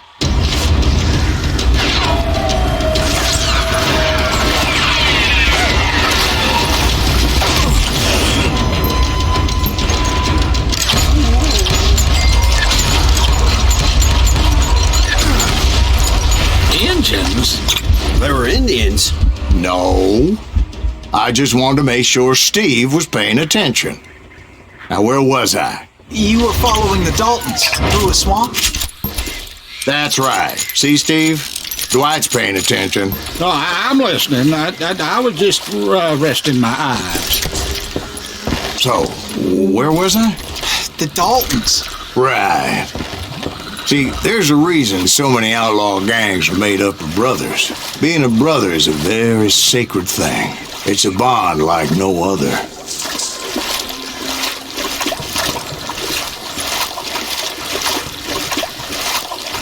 Bounty hunters! Stop that son of a bitch!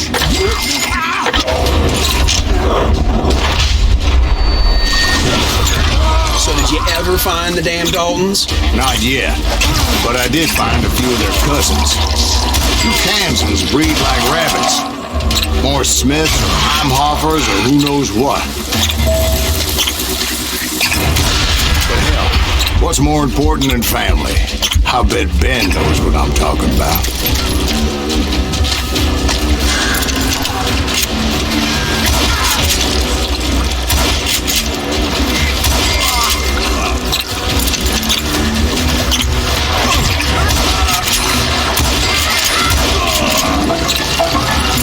Let's just end this!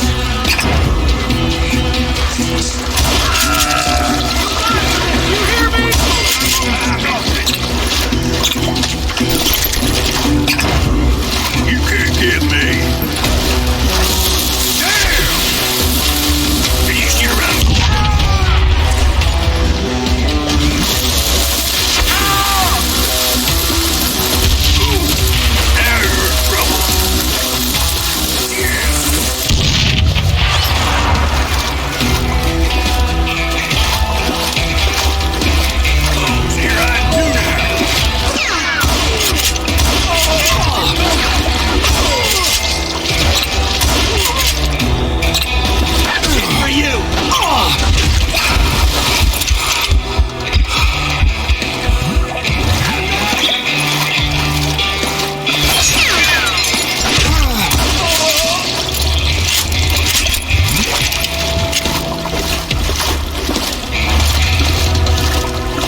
Indians were out there somewhere, standing together against anyone who would threaten them.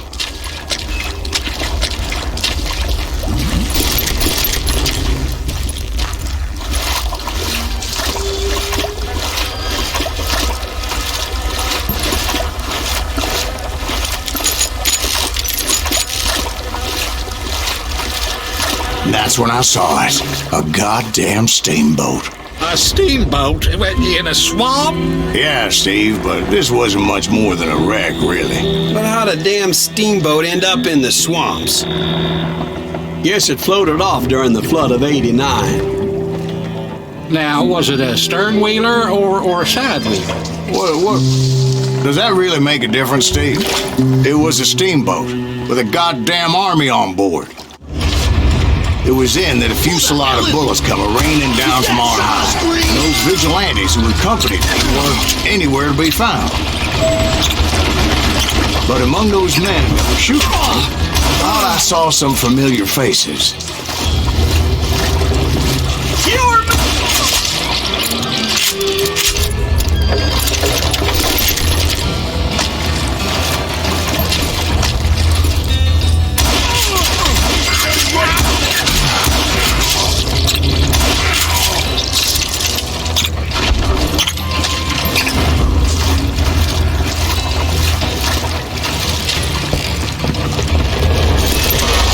Somewhere up there, the Daltons were waiting on me.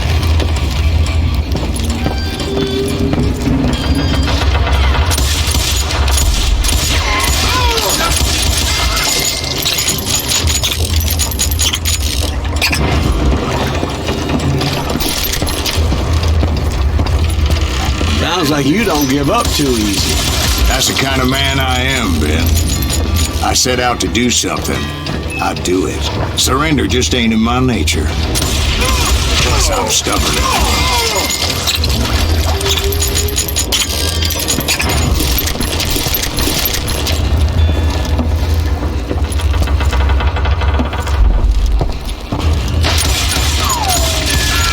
You know you can't do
Much to my relief, the vigilantes finally arrived. Their leader motioned at a cabin in the middle of the top deck, pointing me directly at the Daltons. I finally had them, after months of dogged pursuit. Turned out that they had me. Take him out! I'm sending you to hell!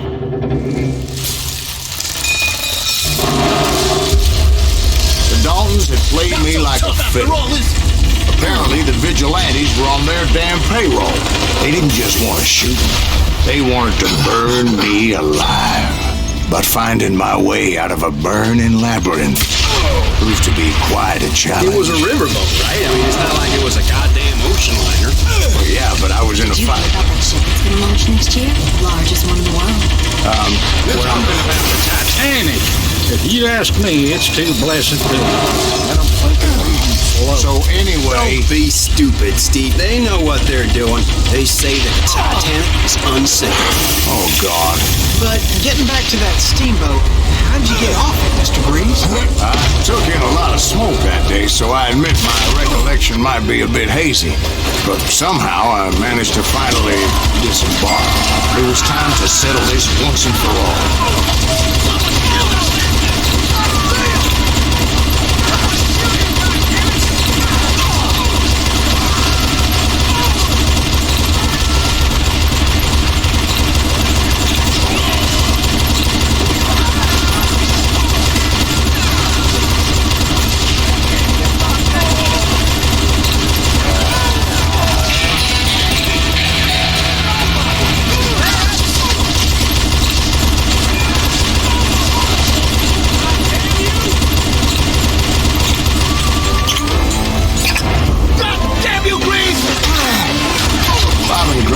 About to come at me one at a time.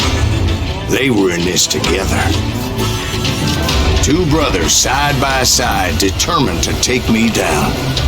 Confident that this time the odds were on their side.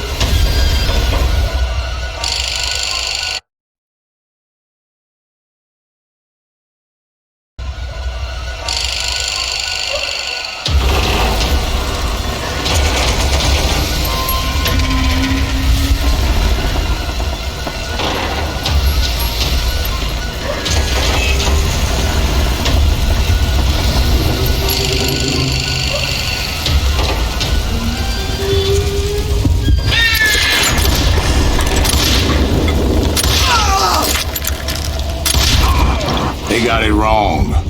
A sad end for those two. If they'd only known that Emmett was still alive despite his wounds. Paroled 14 years later, he moved to California and sold real estate and lived off the legend of that fateful day. And the tragic death of his two brothers.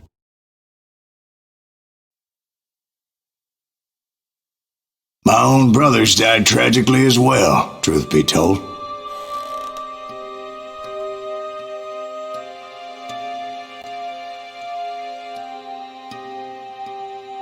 It was 1868, and me and my older brothers were pulling a tidy profit running cattle into Juarez, Mexico. One night after my brothers retired for the evening, I found a little poker game in a cantina with a couple of cowboys. And I just couldn't lose. I even won an old Spanish coin that had to be 100 years old. Well, I was mighty pleased with myself the next morning as my brothers and I rode for Texas. But before we crossed the border, those cowboys caught up with us. It was Johnny Ringo, Roscoe Bob Bryant, and another asshole named Jim. They wanted their money back and everything else we had, including our lives, as those boys didn't want us coming for them later. Bob put that old Spanish coin in my mouth and said, "I won't have it said that I left you with nothing, boy." Well, those horses bolted, and there we hung as those bastards rode away. The branch finally snapped under the weight of the three of us, but being my older brothers were bigger and heavier, they were already dead.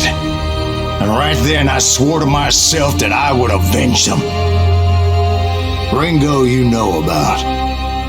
But Bob eluded me until I heard he was riding with the Wild Bunch.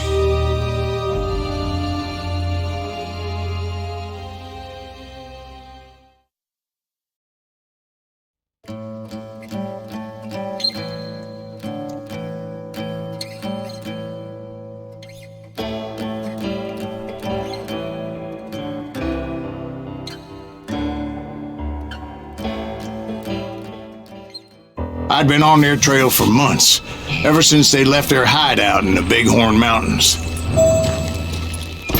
Led by Butch Cassidy, they were a loose association of outlaws who robbed banks and trains from Colorado to Montana. Among them was the Sundance Kid, and that murderous hombre I was tracking, Roscoe Bob Bryant. Were you a part of that giant Pinkerton posse after the Wild Bunch? No, boy. A circus like that would have slowed me down. Besides, I wanted Bryant all to myself. I'd heard about a large shipment of gold being transported to Wilcox, Wyoming on the Overland Flyer. I figured the Wild Bunch would likely hit such a treasure, and by God, I figured right.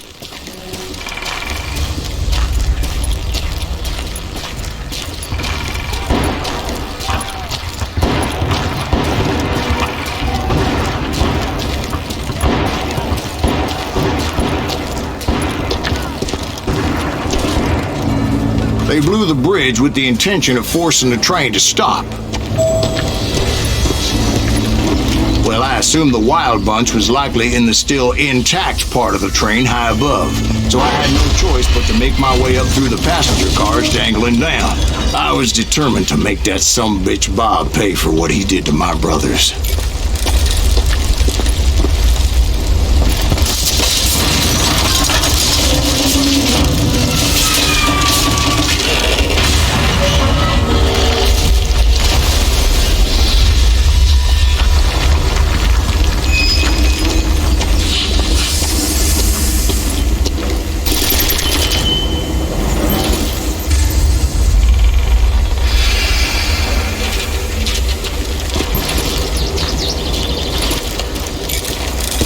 Ears are still ringing from blowing up that bridge. What'd you say? I can't hear a goddamn... Well, I made my way off unscathed and came upon a few members of the gang and had no choice but to dispatch them. From there, I had to negotiate an even more precarious route. But first, I would need to get my ass out of there.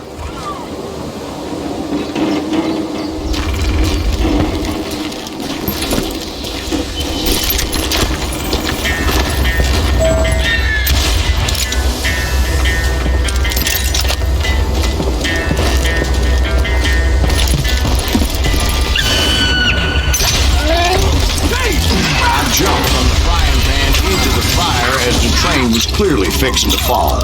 I had found the gang, but in order to find old Bob, I needed to fight my way forward past a whole passel of desperados. Outside, inside, any way I could, I made my way towards my prey. Well, what about the passengers? It was mostly a freight train, as I recall. There were no passengers aboard that day.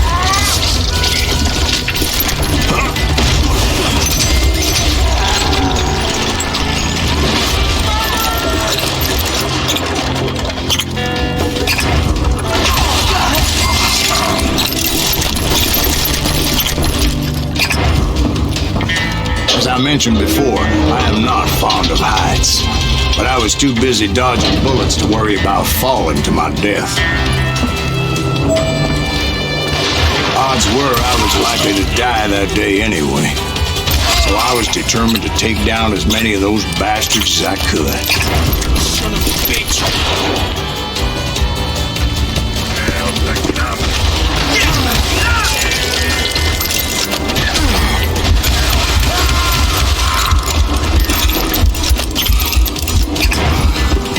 At times, it was like shooting ducks in a shooting gallery.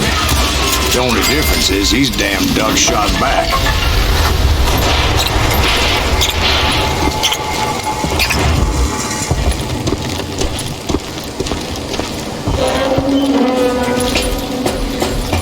I kept hoping the law would show up and give me a hand. Like that giant Pinkerton posse that I read about. Did they come riding in, guns a-blazing to help?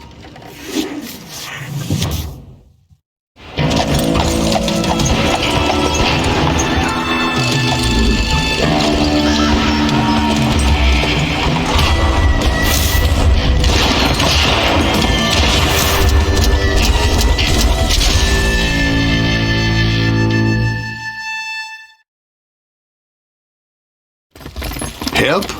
From the Pinkertons? No, son. I had to fight the Wild Bunch all by my lonesome, as usual. Who the hell is that?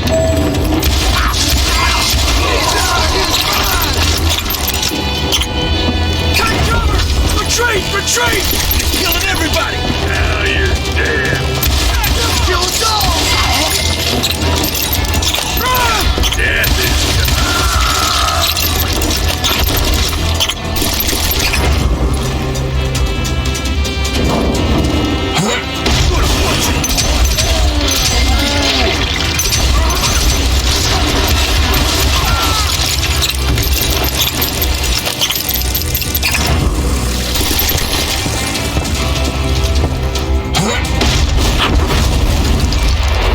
guess is those dime novels didn't portray this as it happened, did they? Only a few stragglers were left. I had to cut them down pronto if I was going to stay on old Bob's trail.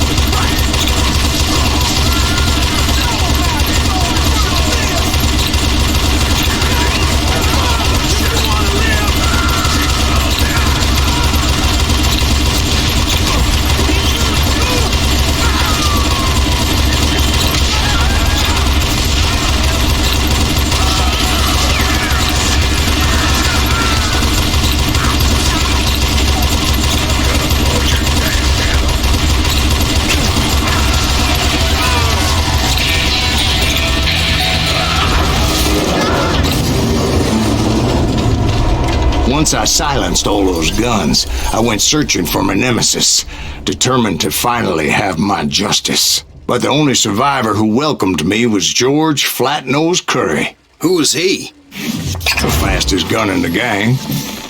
Right after Sundance, I mean. And Kid Curry, and maybe Elsie Lay. Though some folks might dispute that.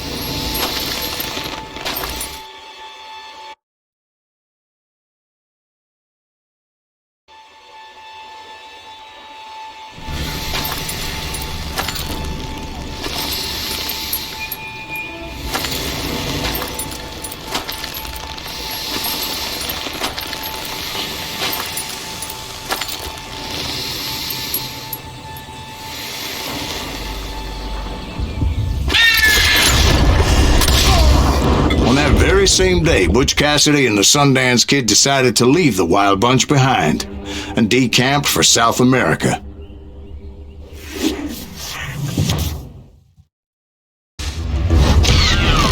They ended up living down there for many years, but I'm sure you already know all about that.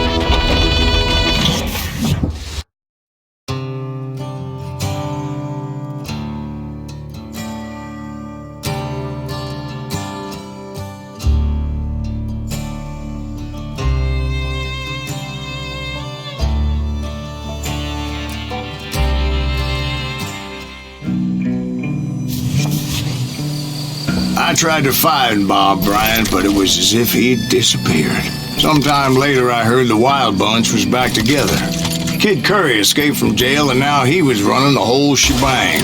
So I took to their trail, because I was still in pursuit of my brother's killer and hoped that he was back with him.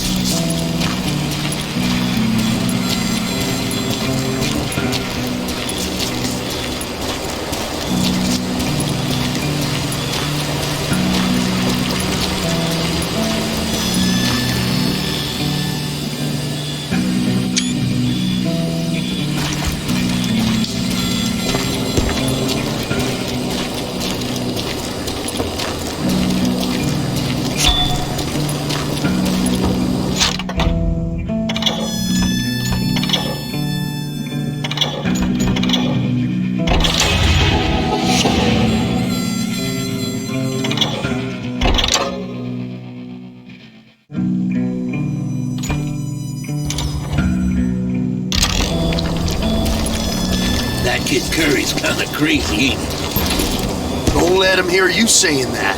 Anyways, I tracked those boys to a camp right outside Parachute, Colorado.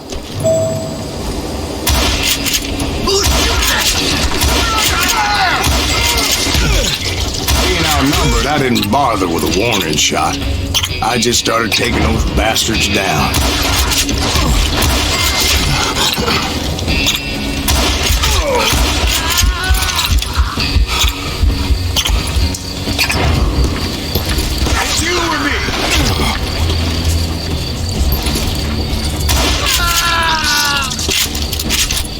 Old Bob wasn't among them, and neither was Kid Curry. I could sense him close by, however, plotting something nasty. I just needed a clue as to their whereabouts.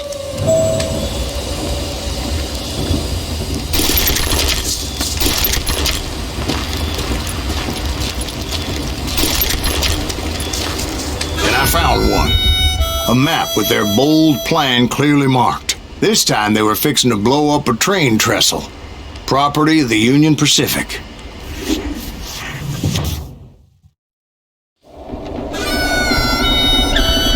The plan clearly indicated how they were fixing to undermine several of the weakest wooden supports.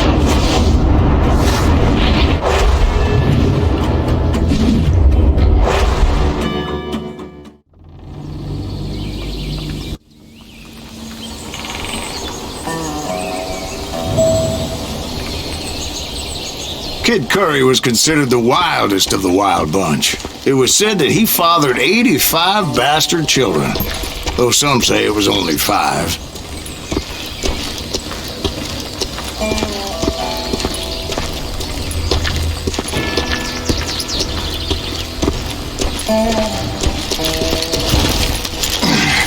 Kid Curry had bragged to a whore how he was going to rob a train heading to the U.S. Mint in Denver.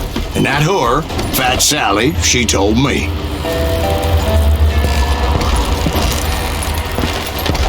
The bridge was rigged with dynamite, so I decided I'd best be careful confronting those bastards.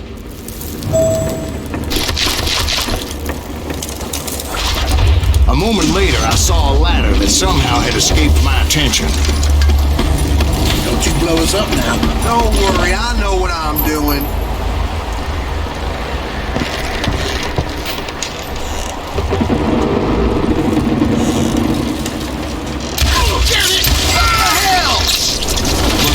Bunch did not take kindly to my presence and attempted to blow my head off.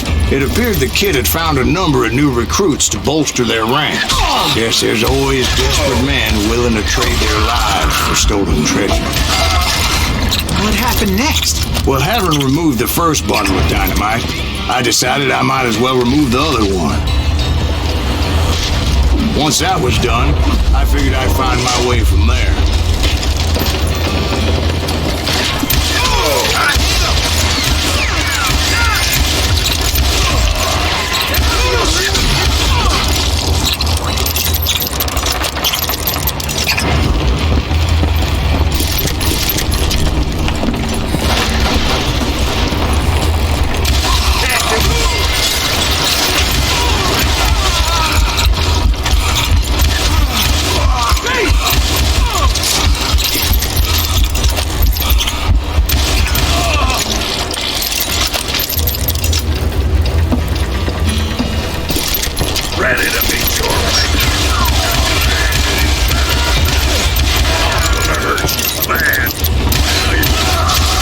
So what happened then?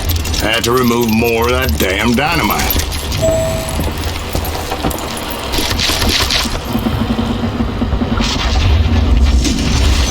It must have been terrifying trying to make your way across. I was sweating it a bit, but then I noticed a footbridge tied up on high, so I shot the rope.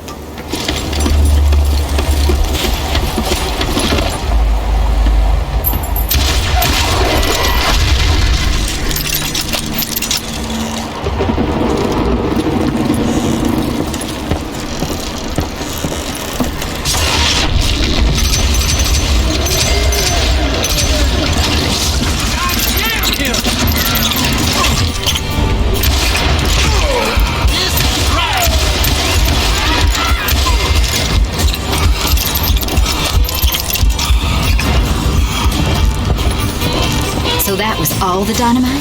Funny you should mention that, darling. As actually there was a 4th charge impeding my progress.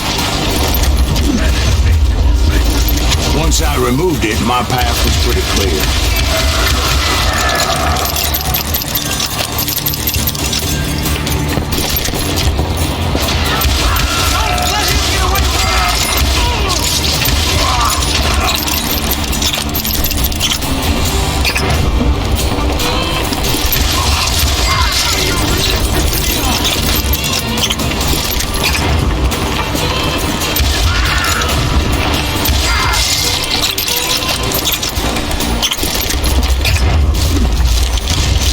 So I proceeded onward to realize that that way just wasn't going to work.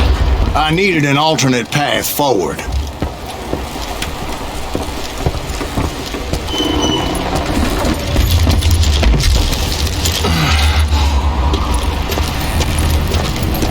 Luckily, I found a cave, and as I made my way back to the bridge, I saw something that concerned me.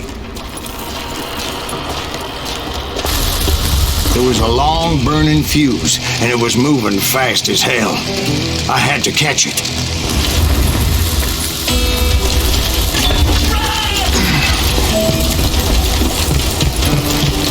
The burning fuse was so damn quick, I had to run like the wind. I almost had it, but no. Thought I was gonna have a coronary when I lost sight of those sparks. My heart was pounding like a sledgehammer. Of course, I had to tread carefully. Otherwise, I could, well, die. Get off the bridge!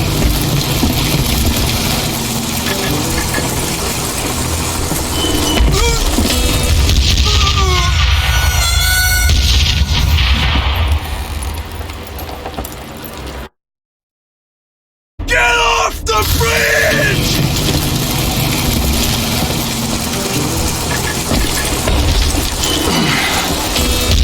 That failure meant boom. Then, finally, at the last moment.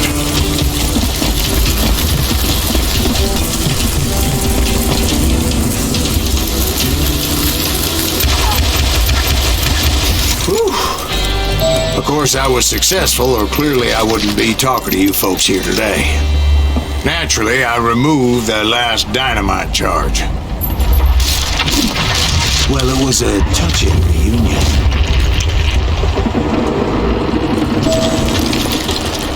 But by this time, I was thoroughly exhausted and dragging my ass as I was not a young man anymore.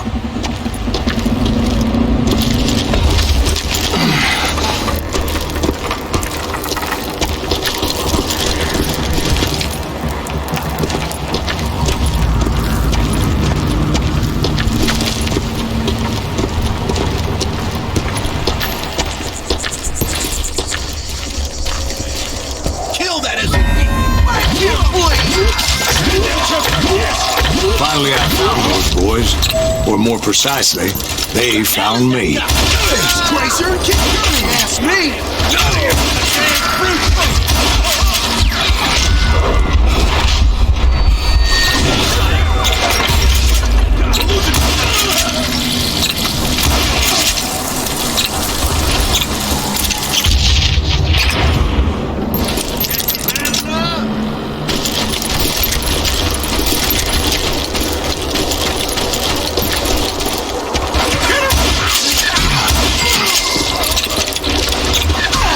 Just when I thought things couldn't get worse, Kid Curry opened up on me with a goddamn Gatling gun.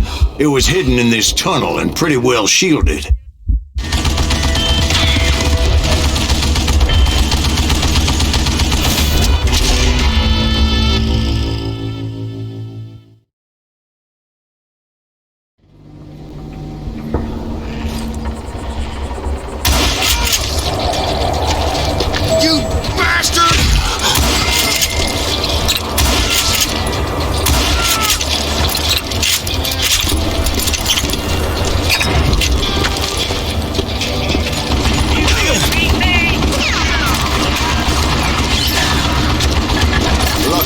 Located some dynamite.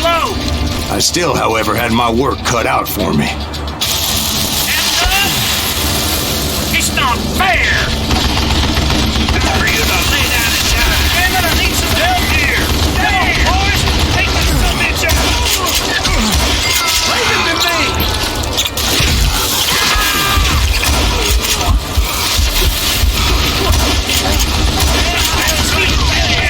Eventually, I brought that tunnel down. And that's when I met Kid Curry himself. He had decided to stop pussyfooting around and deal with me personally.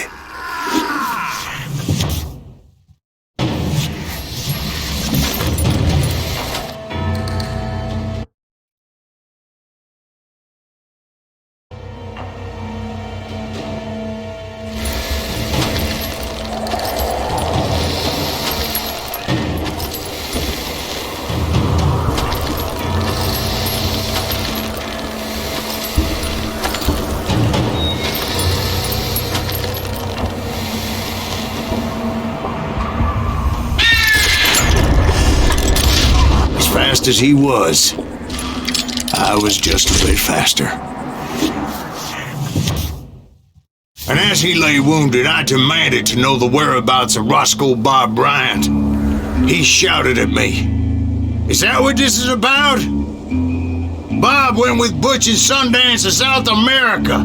You ain't never finding him."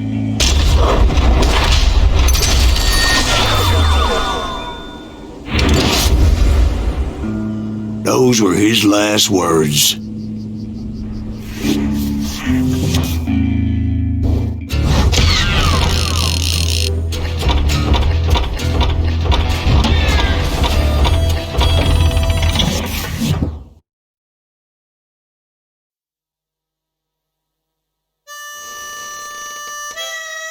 So, Bob Bryant got away? I knew I'd never find him in South America. What about the other killer? Yeah, you kind of glossed over that one. Well, I found Jim not long after my showdown with Ringo. At the time, he was riding with the James Younger gang. Did I neglect to mention that?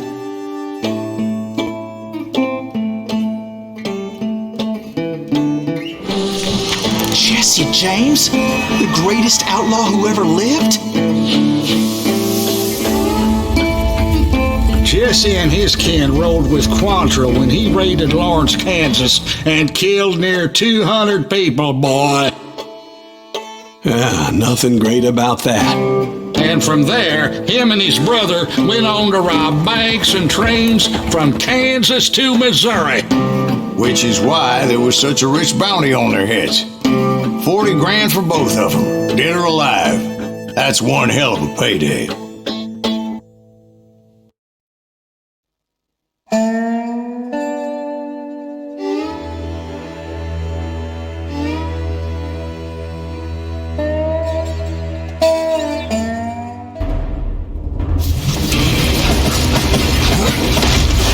I confronted them as they were robbing a train. Bullets were flying at me from every which way. But I knew I'd have to fight my way forward if I was gonna find this Jim.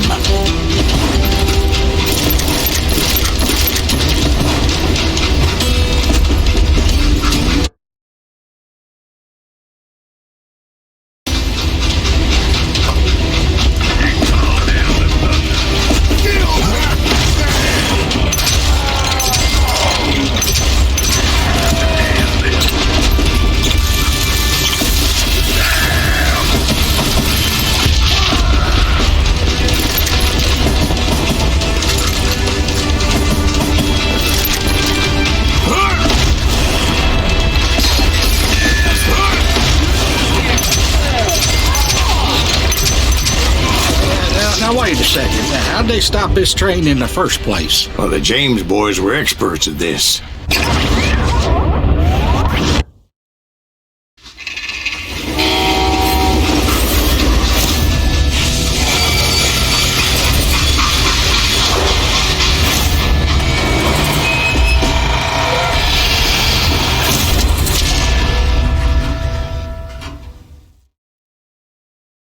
They hopped a freight train, having heard there was a big payroll in the express safe. So, I hopped the same train.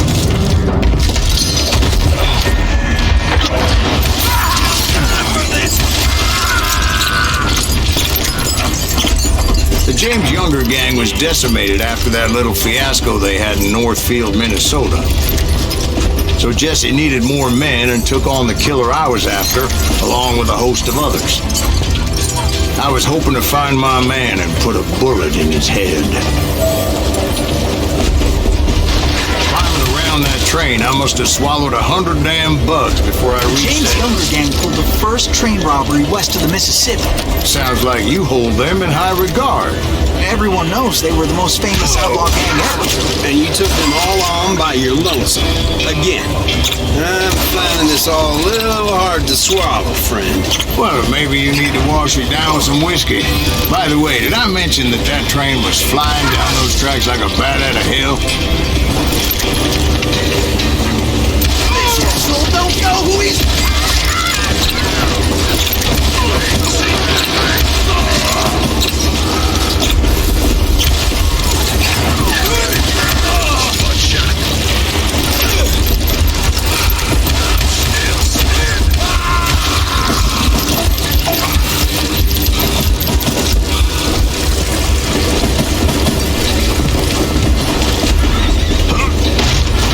Anyway, excuse me, Ben.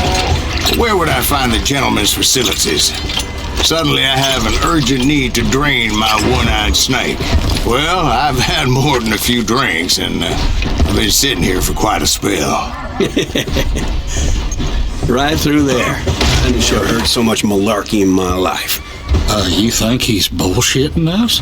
You don't think he's Silas Greaves? I think he's just some old drunk looking for some free liquor. I don't know, Jack. I think I believe him. You don't think he met Jesse James? Oh, you gotta be kidding me. That story makes no sense at all. Jack. I mean, you gotta be 2 bricks short of a load to believe that cock and bull story. I don't agree. Jack, lay off the ball. You seriously think that tired old man went toe-to-toe with Jesse James? Well, that's better. Did I mention that this Jim was married to the infamous Belle Starr? Of course, I didn't learn that until later. Anyway, I made my way forward as best I could. Around the sides, over the roof. At some point, some bitch saw me and shouted out, "It's the damn Pinkertons!" It's a damn Pinkerton! Now, I never worked for that lightning cocksucker, but I guess they assumed I was one of his assassins. Those evil bastards firebombed Jesse's mother's house and killed his stepbrother. So it's no wonder each and every asshole on that train wanted me dead. Everybody's always mistaking you for somebody else, aren't they? Why is that, I wonder? Don't rightly know, Jack. I'm just telling you how I remember it. I bet you are.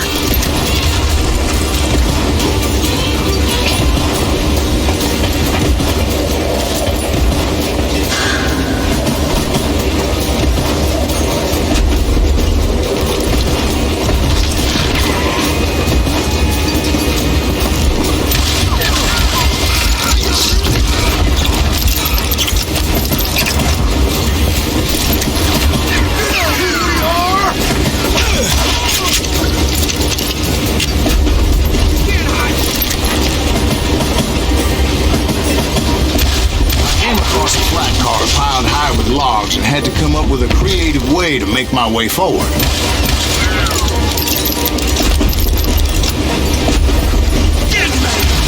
I wondered if I was ever going to find the front of that train, or the bastard I was after. Jesse hired a damn army after Northfield. Guess he didn't want to be outgunned like that ever again. Right about then, I was attacked by some asshole on a Gatling gun. Yeah, seems like you run into a lot of them. Asshole? Gatling guns. Yes, I did. Now, I don't remember how I took it out. It was either a bullet or dynamite. Where would you find dynamite? Does it really matter, Jack? You're messing with the flow of the story here.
just looking for Jim and shooting any son of a bitch stupid enough to get in my way.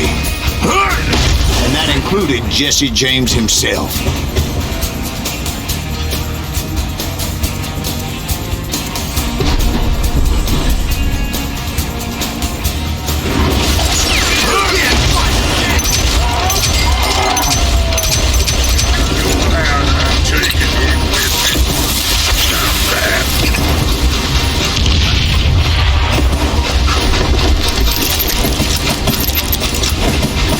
There sure were a lot of men determined to die that day. I think he's scared.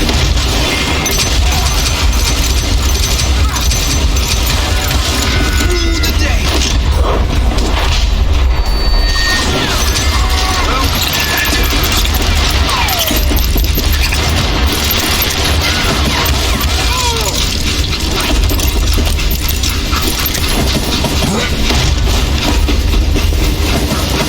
It was then that Jesse detached the express car from the rest of the damn train.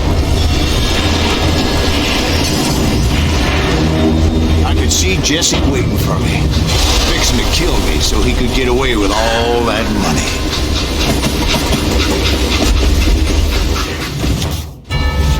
You had a showdown with Jesse James? Of course he didn't. Everybody knows that Jesse was killed by Bob Ford. Yeah, Jesse went out like John Wesley Hardin. Coward shot him in the back of the head. Guess it doesn't matter how far you run, does it, Ben? Your past always catches up with you.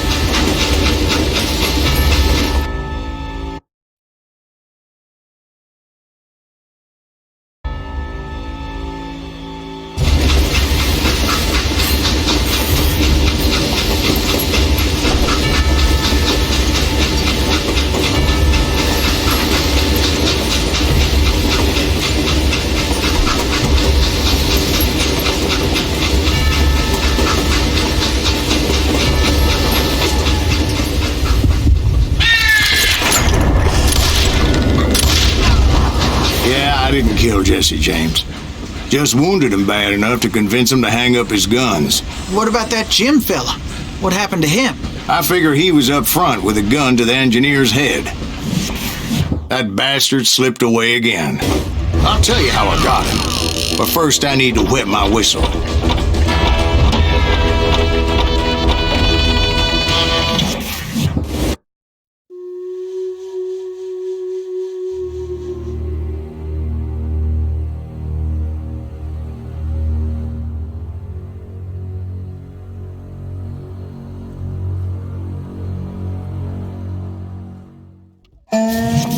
After my showdown with Jesse, I continued to track his brother, Frank, and that sumbitch Jim.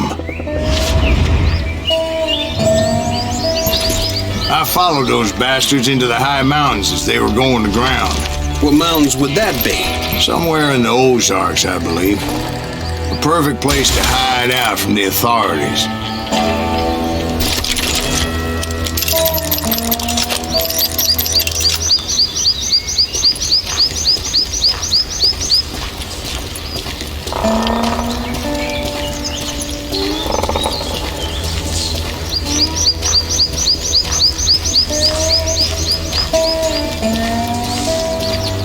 In fact, before I could find them, some Indians who fled the Reds and were hiding out from the military found me first. They probably thought I was a cavalry scout and didn't want me telling the military where they were. Indians? Yeah, they could have been Cheyenne, but there was all sorts of renegades roaming the landscape.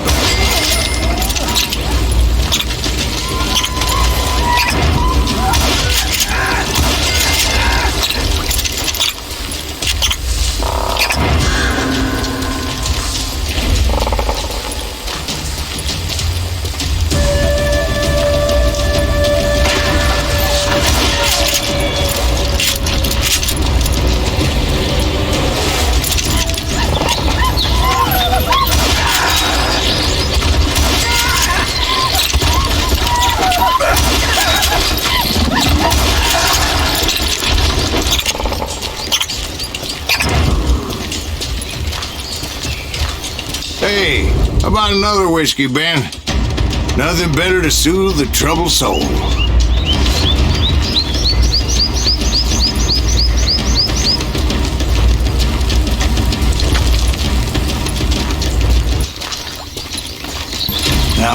was I? Indian dry. I had more than my share of run-ins with the red man. Like that time, did I tell you about Grey Wolf? Yes, sir. Of course I did. In fact, I can still remember that old medicine man's words to me. Jesus Christ, we're back to that again. You carry great darkness in your heart. It will claim your soul. You will come to this place again and kill many more men, and the darkness will grow until it consumes everything you are.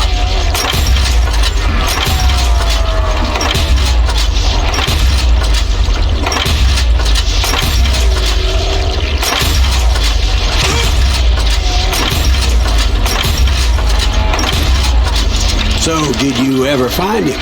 Who? The man you are after. Let me ask you something, Ben. You ever think about death? Mr. Greaves, are you all right? Oh, death. Oh, death. Won't you spare me over till another year? What is this that I can't see, with ice cold hands taking hold of me? Well, I am death, none can excel. I'll open the door to heaven or hell. Oh, death, someone would pray. Could you wait to call me another day?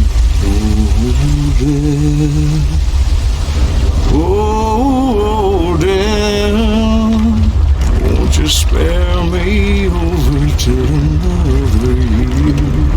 So, are you going to answer the question? What question is that? Jim Reed. Did you ever find him? Reed was indeed that son bitch's surname. That's right, Ben. A despicable character. I remember him laughing like a hyena that cold morning they lynched me and my brothers. He was intent on avoiding my vengeance, but nothing was gonna stop me. Nothing.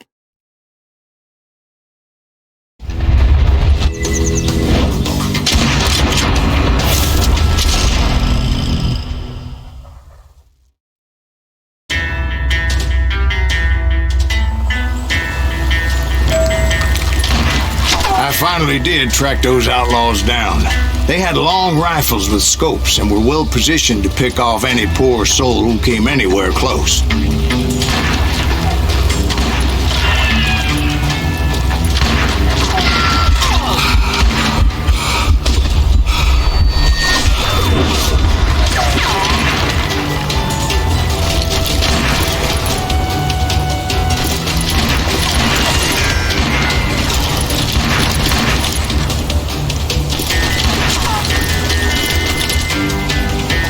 I'm guessing Frank James believed I was responsible for the demise of his brother Jesse. I couldn't really disagree with the man, as I thought Jesse was dead then as well. He backed off as I closed in on him, but he was still intent on killing me.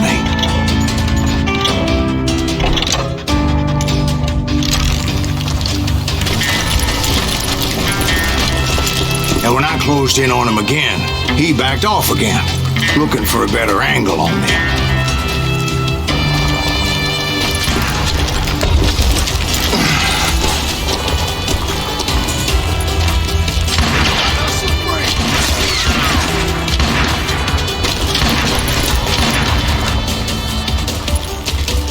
Hell, I can't fault Frank for wanting his revenge, as I was there for the same damn reason myself. At this point, I'm guessing you think Silas Greaves is a worse murderer than Jim Reed ever was.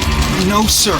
A man who spent half his life killing somebody's brothers, fathers, sons. I think you were just looking for justice, sir. Is that what I was looking for, Dwight? Is that what it was? Justice? Isn't that why you were hunting the James gang? The James gang. Right. I finally found Frank holed up in his mountain cabin, and he was determined to have me dead. It was a pitched battle that could have gone either way. Luckily, I had some dynamite in my possession.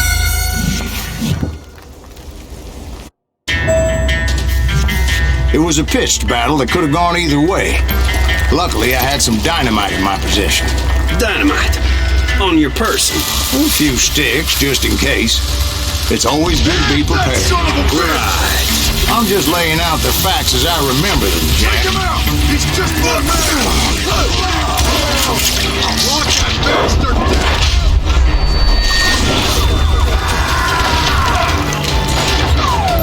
This is gonna hurt!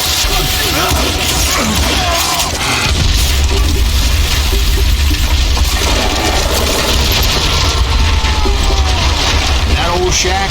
Well, it went tumbling right off that cliff. With Frank James still in it? Yes, sir. But Frank James is still alive, living in Missouri, showing folks around the family farm for 25 cents a tour. I didn't say he died in the fall, now did I?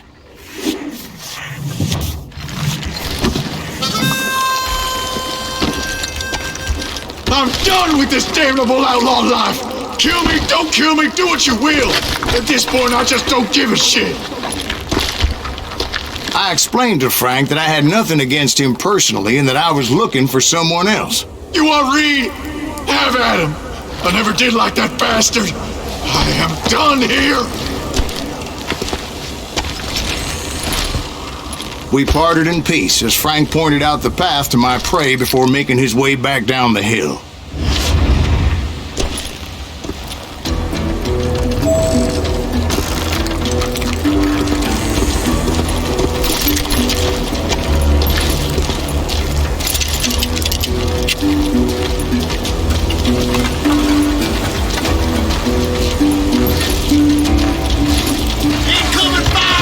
What happened with Reed? Well, I finally found the last of the gang hiding in a nearby cave. First, I had to dispatch the lookouts, as I was determined not to let that murderer escape my revenge again.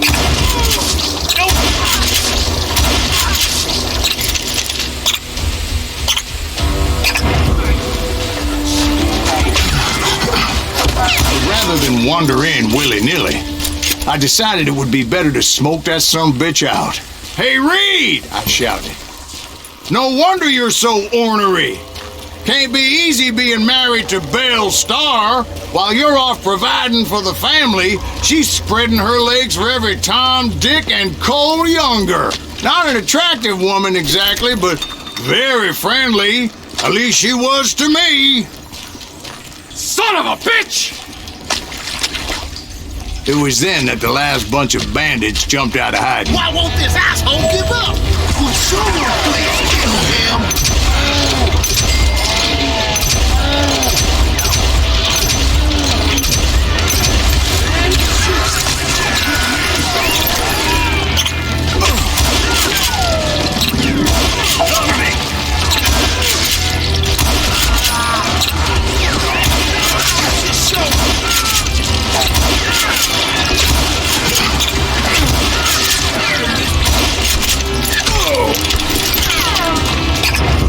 Why won't this asshole die?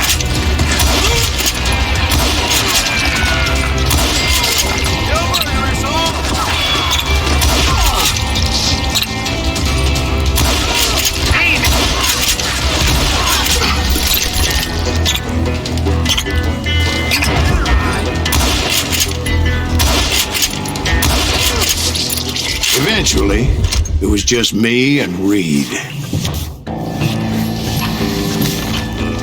I had waited a long time to face him down, so I could repay him for what he did to my brothers.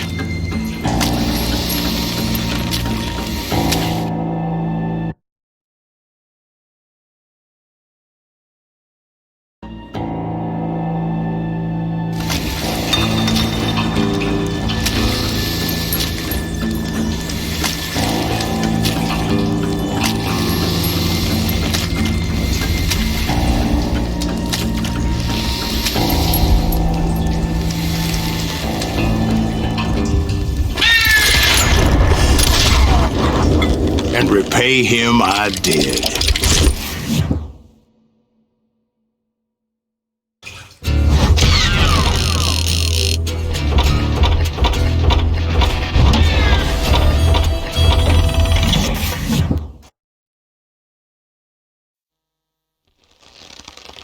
Well, I don't know about you boys, but I'm pretty beat.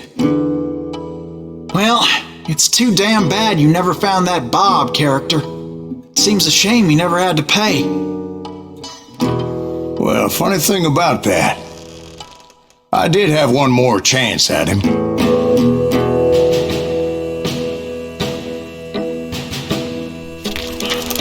Six months ago, I heard that Butch and Sundance were back in the States and had gathered up some of their old gang.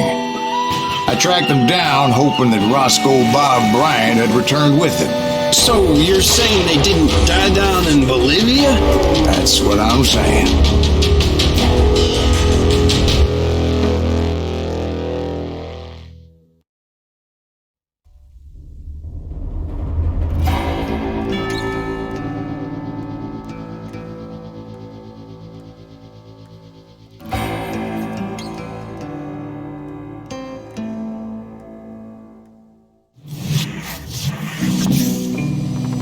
40 years I had waited to get my hands on the last of my brother's killers.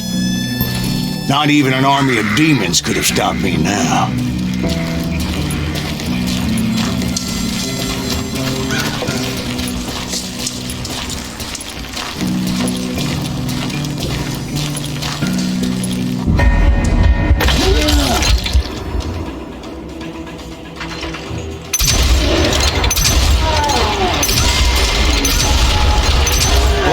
Ringo and Jim Reed fell fairly quickly. But the last one, Roscoe Bob Bryant, that son of a bitch had managed to escape my vengeance time and time again. I couldn't even be certain I'd recognize him after all those years. By now, he had to be close to 70. For all you know, he could have been dead.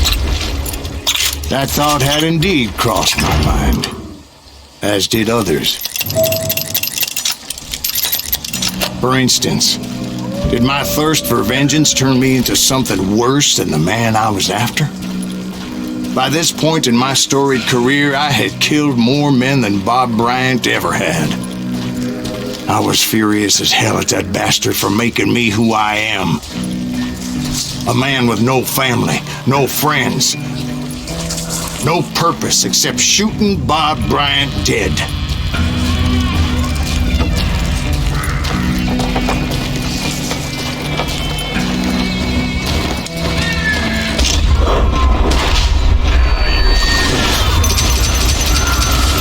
Nothing could stop me from taking his life. I've been after that killer forever. From the time I rode with Billy the Kid. But that chapter of my story you already know. Chapter of that fairy tale, you mean? Suddenly it was 1910. There I was, an old man roaming a ghost town dead almost 2 decades.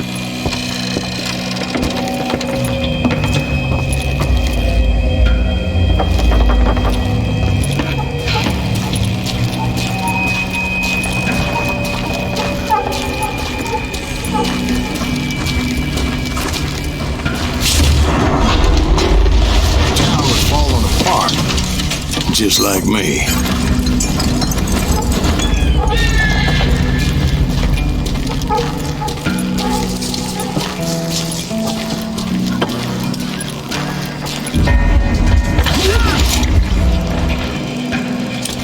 But I wasn't about to call it quits.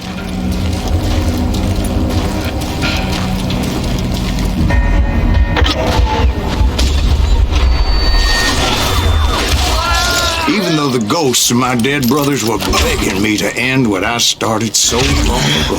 Mr. Graves, are you all right? Would you like some water?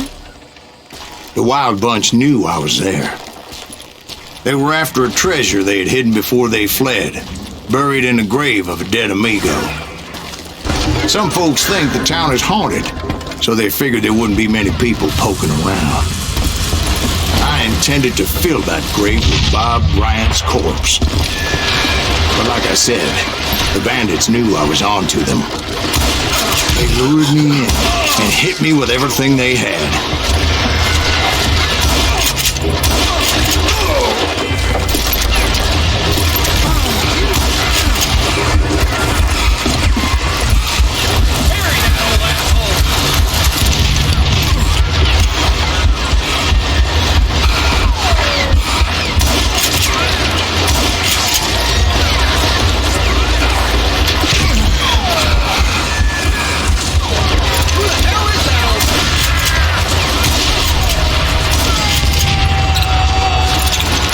But you obviously prevailed since you're sitting here telling us. Actually, in that moment, I did not prevail. So I suppose we're talking to a ghost. Funny you should put it like that, Jack.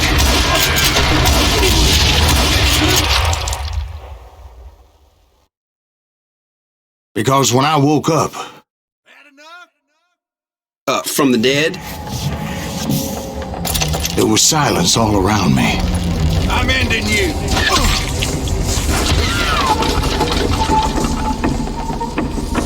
I could swear to God I saw Billy then. Billy who? Billy the kid. William Bonney. He was shooting at me from a rooftop.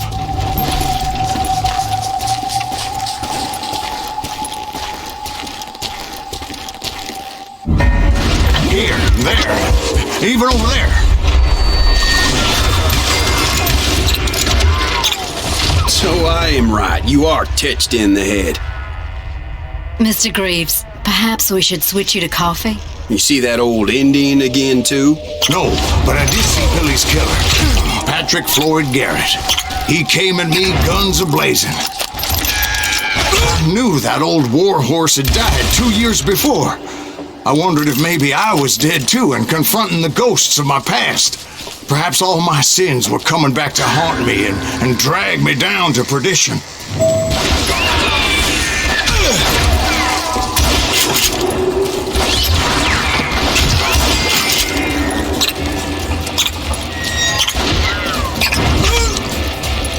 I saw Henry Plummer throw dynamite at me.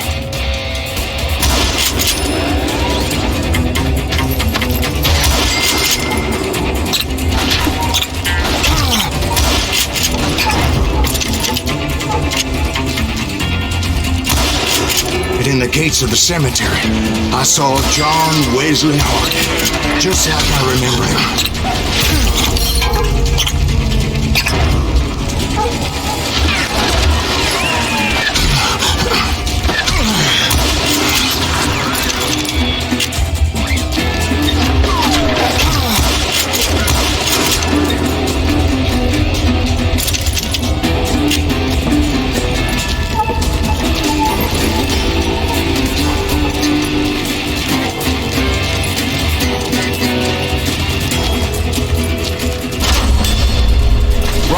Appeared with his terrible double-barrel shotgun.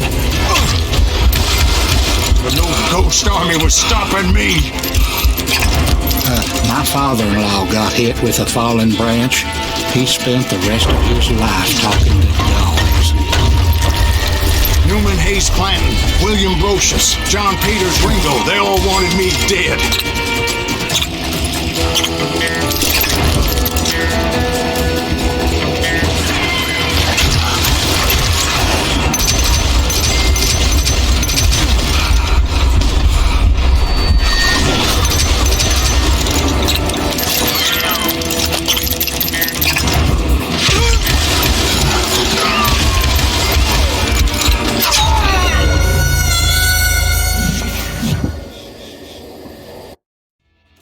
Newman Hayes Clanton, William Brocious, John Peters Ringo, they all wanted me dead.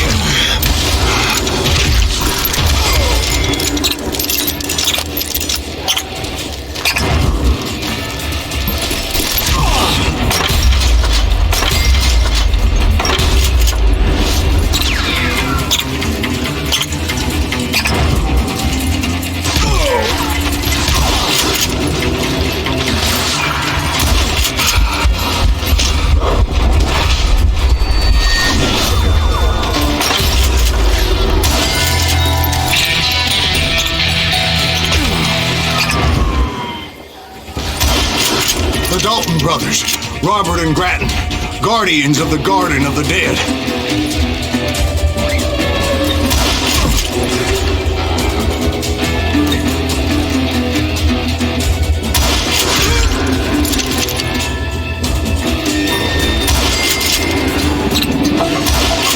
George Curry and Harvey Logan, alias Kid Curry, both thirsty for vengeance from the great beyond.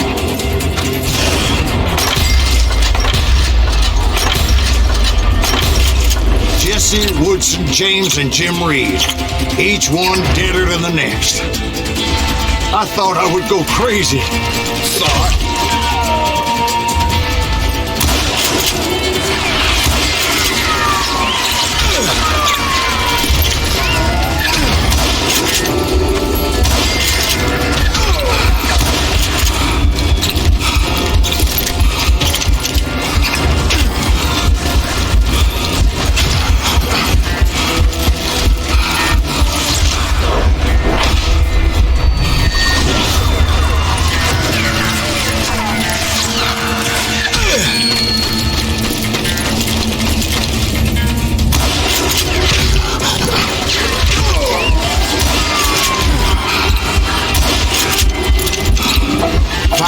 I saw Harry Alonzo Longabaugh. The Sundance Kid?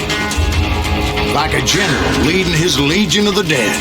You told us before that you've seen him alive. He was alive.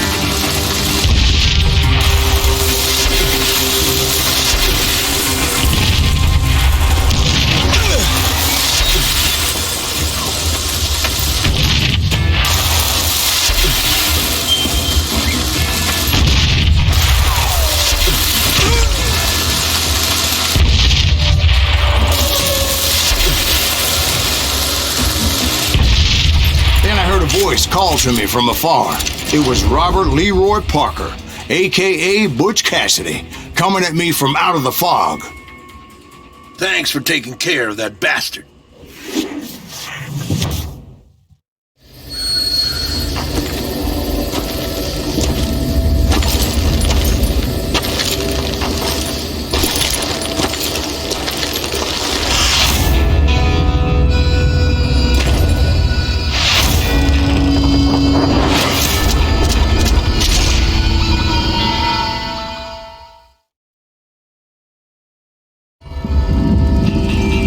But the kid wasn't quite deceased.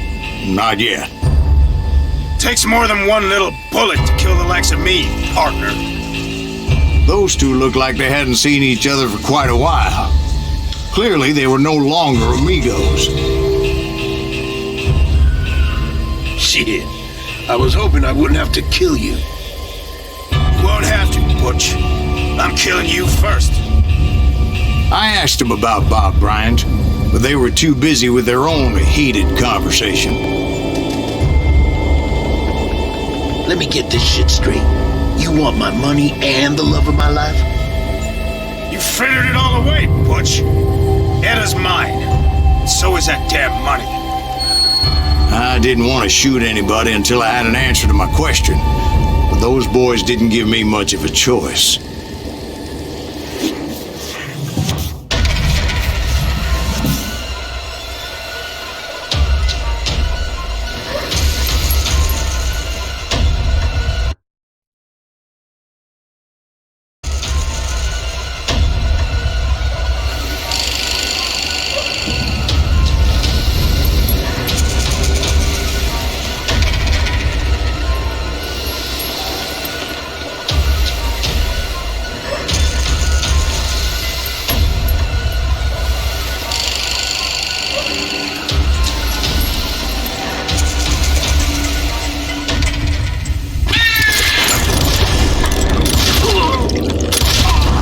Butch Cassidy and the Sundance Kid died there in that cemetery not 6 months ago.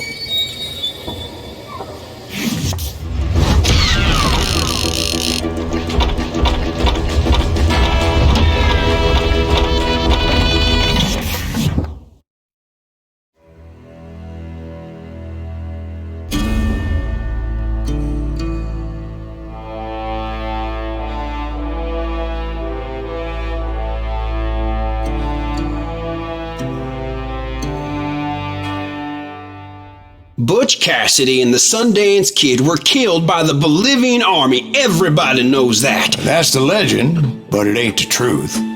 So, you never found Bob? There is no Bob. This old sumbitch ain't even Silas Greaves.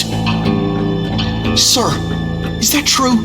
Have you been pulling our legs this whole time? Well, not the whole time. Oh man, I think you've worn out your welcome here. Maybe you're right, Jack. Maybe it's time to pay. You see, Ben, or should I say Bob, your past always catches up with you. I was a different man back then, crazy. Drinking, I've changed my ways, I swear to you. If I could turn back the clock, But you can't, Bob.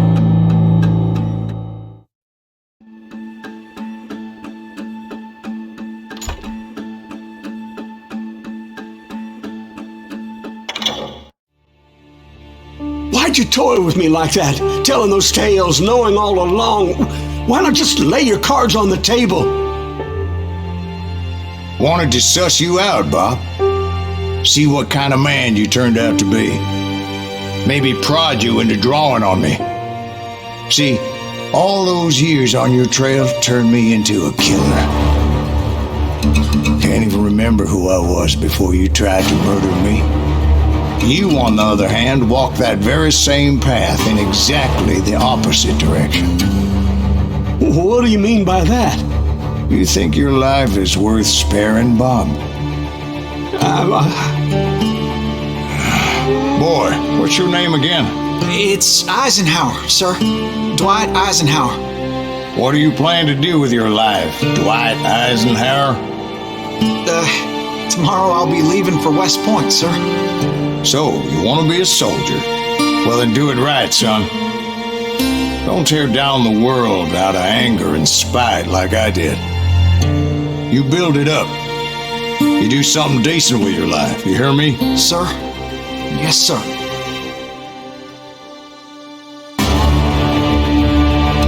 I won't have it said I left you with nothing, Bob.